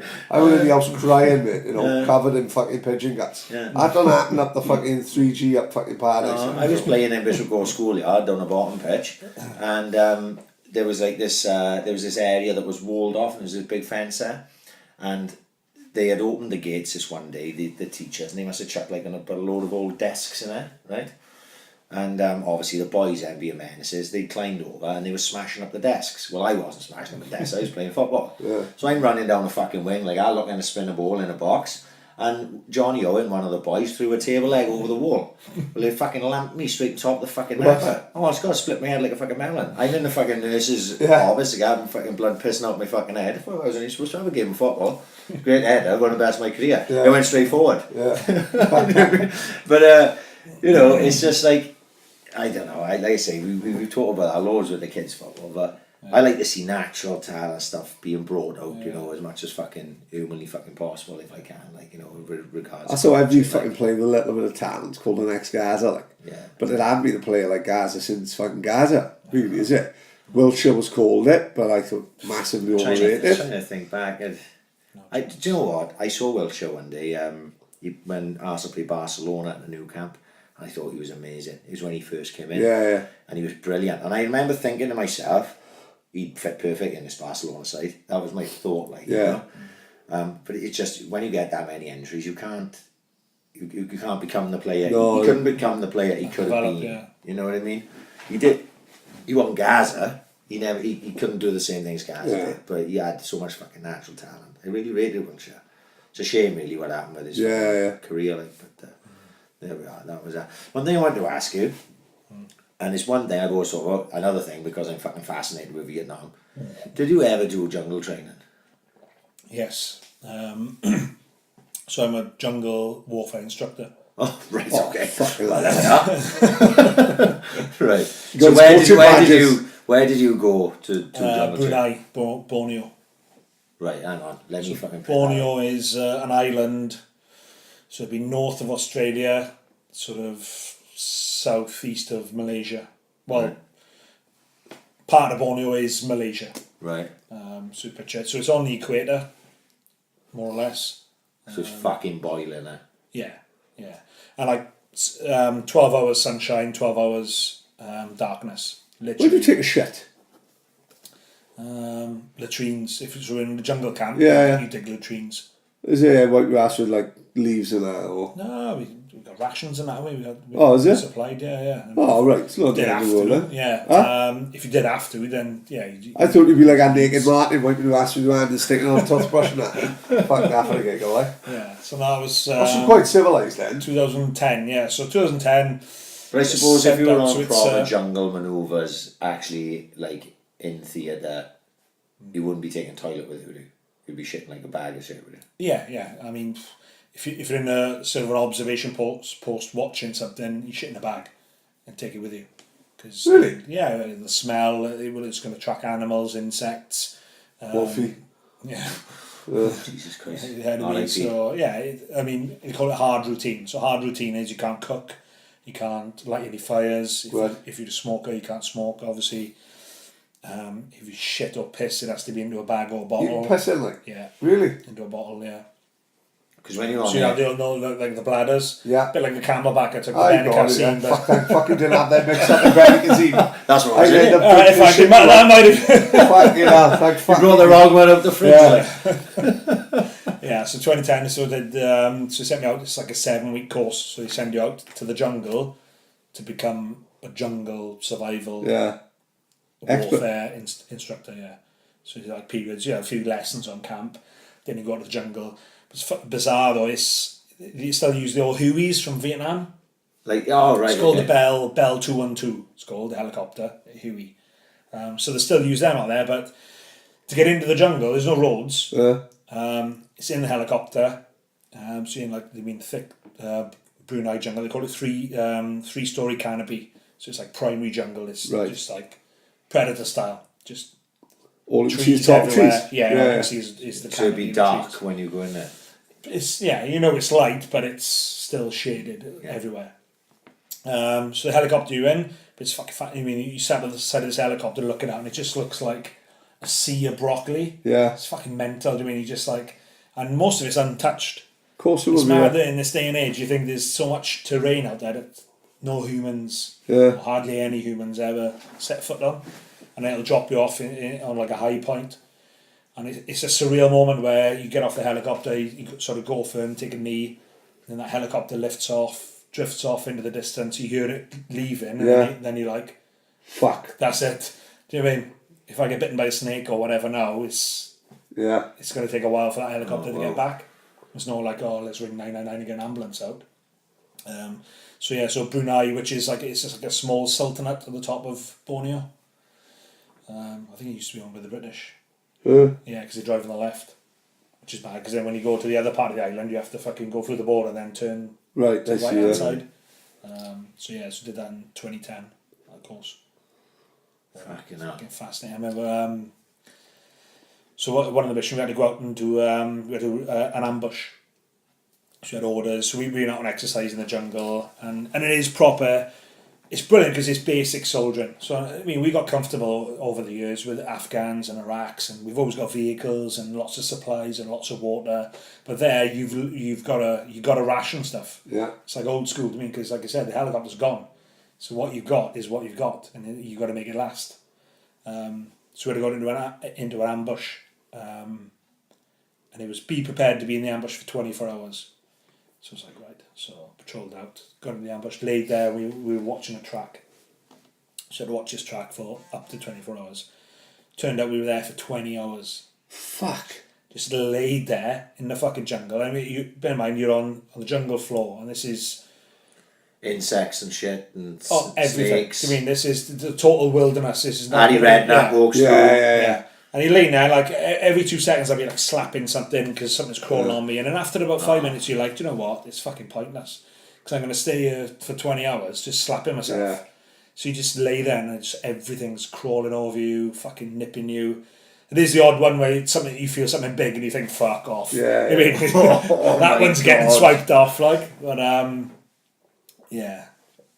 And, but good though. I mean, I got to see fucking... wildlife which he wouldn't, and in its natural habitat as well, because we're out patrolling, we're not on roads, we're not on tracks, we're just in the middle of the jungle, like monkeys, just like a monkey jumped up between two trees and just stood there looking at us, as if to say, One of these dull cunts. yeah, who are these other fucking monkeys on my patch? Which we are to him, aren't we? We're the monkeys.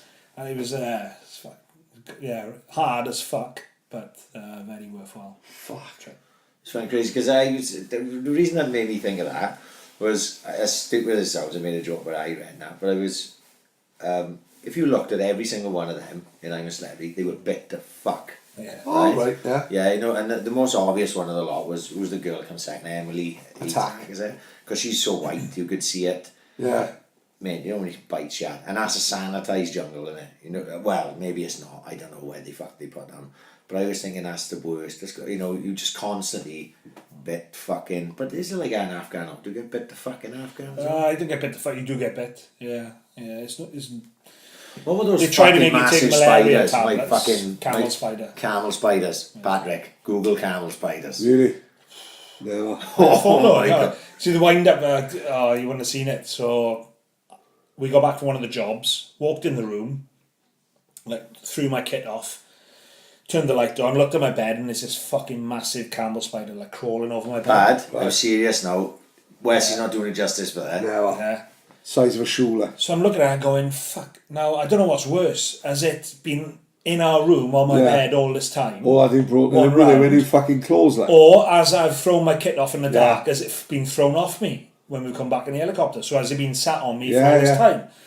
I was like, I don't know which one's fucking worse here. Anyway, so obviously I swiped it off, killed it. Ain't having... Oh, that's a nasty looking fucker as well. I thought he was just going to say like a tarantula, just a furry thing sticking in a box. Yeah. That fucker looks like he's going to give you a bite, did he? He looks like a scorpion. Oh, so fuck that. you've got to get a scale one. So I got a photo. Look at that one on his leg. See the soldier there? Oh, for fuck's sake. That one on his leg? Oh no, it's not. He's holding one up by his gun or something. Look at that. The size now. Fuck that. Yeah, so it's like something from Aliens. So I took a photo of it. Took a photo of it. Fucking browners on my floor. So I got back and I think it was just I'd gone out on a recce for one of the tours and come back. So as a wind up, I put on Facebook this photo of the one I'd killed a couple of years earlier. It was an old photo, saying I just got back from my 3 days in Afghan on a recce. Sorry to announce that when I opened up my bag, this camel spider fucking escaped. I managed to kill it, which is the photo, but 2 of its young got away. Oh! Right? Thinking everyone's going to go, shut the fuck up. Knowing me, do you mean? Whatever. They're like, shut up, whatever. Sharing it. Yeah. Oh my God, I'm not leaving the house until it's found. And that was it. I put the RSPCA his number on there. It was a legit number as well. Yeah. If you find it, ring the RSPCA. I've alerted them. Fuck. They were all sharing it. I'm not leaving. I was meant to go shopping in Morva today. I'm not going. John barricaded himself in the Morris. Yeah. Oh, Bruno Wolfie, that's what killed him. Yeah. It was like arachnophobia. Yeah. So I sat there laughing my tits off. I said, wait, somebody's going to go. I mean, bullshit. It didn't. So I let it go for about 24 hours and then I felt bad as fuck doing that. I was like, oh, sorry everyone. But Average was in lockdown, wasn't it? Yeah. It was a bit of a wind up. They were on a hard routine. Call me all names going. However, 2 years later, go to Afghan again, didn't I? Yeah. Come back, I wonder. So I put exactly the same post. Fucking copy it, put it on again. Fucking sharing it everywhere again. Same people. It is so Poor Wolfie. Fucking hell. Wolfie died twice. Yeah. I was like, you fucking dull. This is the second time I've done this joke and you're still buying it. Fucking people are fucking crackers, are they? Camel spider. Seriously, fucking her brother-in-law talking about camel spiders. Fuck that. Anyway, right, we're about to fucking call us a day, Westy. We'll be back in here all night otherwise. Can I give a quick shout out for my book launch? Oh, yeah. Oh, fuck yeah. It's exclusive. Exclusive. Say Exclusive for the AIC podcast. Go on. I mean, I don't pay anything for marketing or advertising or anything for the book. So, I need to get on Maxine's bandwagon. There's me fucking she's knocking got her out sus. 55,000 words over a fucking few months. Yeah. She's rolling out of bed, fucking in her pyjamas, Yeah. stitching 4 words of filth In while between flicking giving herself the off, boyfriend a Yeah, and then in a blowjob, full-time living for it. Yeah, exactly. So anyway, mate Hursty, do you know Hursty? Of course Yeah, you Hursty, know Hursty. Hursty, yeah. He's in He's school had a word, Westy, yeah, he's yeah. playing a sixth Big form Hursty. team, He's yeah. had a word with Danny Evans, who runs Heist. Oh yeah. Danny's offered to give us a heist for no charge. Oh, amazing. Yeah, to do a book launch. Now I'm like, I can't. I mean, for the first book, everyone's like, you got to do a book launch. Book Yeah, launch. I was yeah. like, nah, I'm not fucking sitting there like J.K. Rowling or C.S. Lewis or some twat. Yeah. I mean, expecting people. So the first one, I remember. C.S. Lewis off a bill, was it? So the first one, we went to Castle Square and did like a homeless soup kitchen, and Right. then said if you want to come and buy a book and get it signed, come along Good as well. show. So for this one, we've got the heist. We're going to do a charity night. It's going to be like a raffle, auction, try and get a band, maybe a compare. If we go in I for know cheap, just the man. What's Dave Owen's number? It's too expensive, deal. if we're going for cheap, maybe do us a deal. Yeah, so we're going to have the heist. We're going to have basically a big fucking piss up. Sounds Hopefully get fucking Connie good. down naked. Yeah. Probably And right it's then to on be the sitting bike. in Waterstones signing What books. type of date are you looking for this? We're actually going to get it So my it's gonna fucking be the- agenda, because next year has gone fucking heavy for me. I'm fucking 25th of January. Nice. fantastic. Fantastic. Huh? Then That's That's Friday. great. I'll tell Tina and Tina for her birthday. Yeah. It's a week Yeah. later. Gilly's going to turn up and lose his fucking car for 3 days. Yeah. Oh, so that'll be Then- great. then man. he'll Yeah. drink about a Oversized rum. jeans on. As long as fucking 90s Wayne Saunders don't turn up banging people out. 25th of January. Sounds 25th good. of January. Yeah, We'll so make it 25th of Jan. It's going to be a charity extravaganza. But when you get that all set up, we'll be pushing it. And it'll be booked. You good like Yeah. that? we'll be fucking hell, you have to get some fucking serious security, and I think it'll be full in there. Yeah, be good Yeah, like that. boys, yeah. Even that, I'll be left outside. Paddy'll have to come in because he's fucking MCing. I'll be working. Just found out now. Paddy's like that, handing you an invoice like that as he stands on the stage. Oh, Westy, but take that out to be fucking profits. You can't. Right, this is it for us for Sweet. this Cheers, year. lads. How's It's your been weekend? fucking Yeah. great. Thank you for coming again, Lee. I Been no doubt fantastic. he'll be doing the act, right? Keeping the fucking, yeah. keeping the AIC water jug, like the World Cup who keeps the fucking trophy, doesn't it? You know what I mean? Fuck, it's the end of the year again. Like, we fucking done this last year, mind, isn't it? It seems Yeah. like, you know, we did, I think it's just me and you, isn't it? We did the chili one after that. Oh, After is me it? and you, yeah. Trying to block that one out. But we're probably not going to come back now till, I'm looking at January the 10th, Pad. Yeah. Have a nice break now. We need a break. We I'm got fucking- loads of good ones Oh, in the pipeline. Right. Matty Bound. Yeah. I spoke to Mickey Howard on the weekend because his football team, he runs on a Stowie Kids, and they played against my boys' team. So I spoke to Mickey Howard. He's going to have a word with Matty Bound. Matty Bound's following the podcast. I said Matty Bound. He's done a Valencia marathon. He's doing some Arctic trek for charity. He's got all sorts of stuff. I'm his going on. man, Arctic Fox. There we Oh, are. yeah. There we are. He's anything you're not specialist in. No, right, okay. Like Splinter Cell, isn't he? Yeah. Right, who else? We We got, got Welsh Pete. Yes. Doing a documentary about Torshak. He's due on in the new year. right, I'm working on James Thomas. Tomo. Swansea City Gotta get legend. James Tomo. I said Gotta get to Mickey Howard about Tomo. He said yes. Robbo's on the cards. Andy Robinson is literally, we've been in talks for a while, and he's supposed to be moving back to Swansea in the new year. So as soon as he's here, he's going to have no choice, and I told him that when I was pissed the other day. Hopefully I didn't ruin it. South Wales rave legend, DJ Lomas. DJ Lomas, sometime, well, hopefully in the new year. Yeah. Matty Collins, ex-Swans and Fulham. Really? He's following the podcast for ages. Right. I haven't spoken to him yet, mind. I'm saying this completely Right, yeah, with that's no not- authority whatsoever. But he started following my personal Right. to as well today. So I that's what reminded me. Let's have Matty Collins on. Anyone else you think of? Kevin Allen, director Twin Town. I spoke to him last night. Oh, fucking He's legend. coming on in the new year. There we are. You are coming. Yeah. Bring and the that's, missus. and that's obviously without the fucking whole host of other people that we've been. We tried to get Lee Wallace on for ages, and I don't want to think that we forgot about Lee Yeah. because we have not. Explain but- how we Right. can't get Leon. Right. Because Lee got a great story. Don't forget, he wrote like the first start. He wrote the Swans Hooligan one. We've been trying to get Lee on for ages. He follows the podcast. I don't know how much he listens to anything. We had a conversation, but Lee works shifts where he can only sort of do Monday and Tuesday night, right? Which obviously we always do Wednesday or Thursday, mostly hopefully Thursday majority of the time because it suits us better. So the 1 week where Paddy could have done the Tuesday, which was a few weeks ago, I sent Lee a message and then he completely missed the message until like a week after we'd already done the podcast. He said, sorry mate, I missed this, can I do it? I said, maybe can't do it now. There will come a time where we'll have Lee Wallace. And it'll be a good one because he's fucking huge character involved with the Swans, like, you know. Yeah. And that's without us, when we run out of ideas, chucking in the fucking boys here and having a fucking pint. So we have got plans for the new year. Sweet. But for the time being, I'm worked into the fucking ground. I'm exhausted, so I need about 3 weeks off to just replenish my fucking energy. Thank you, Lee, again. It's been a fucking pleasure, mate. Legend.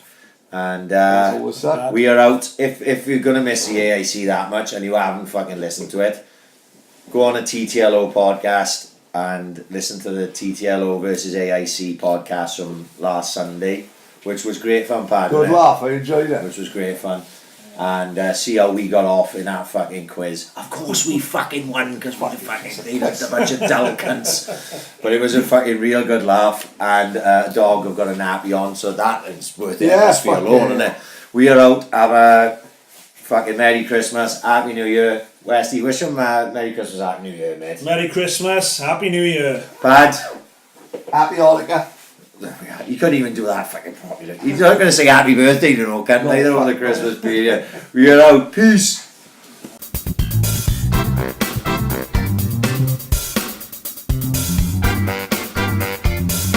Ambition is critical.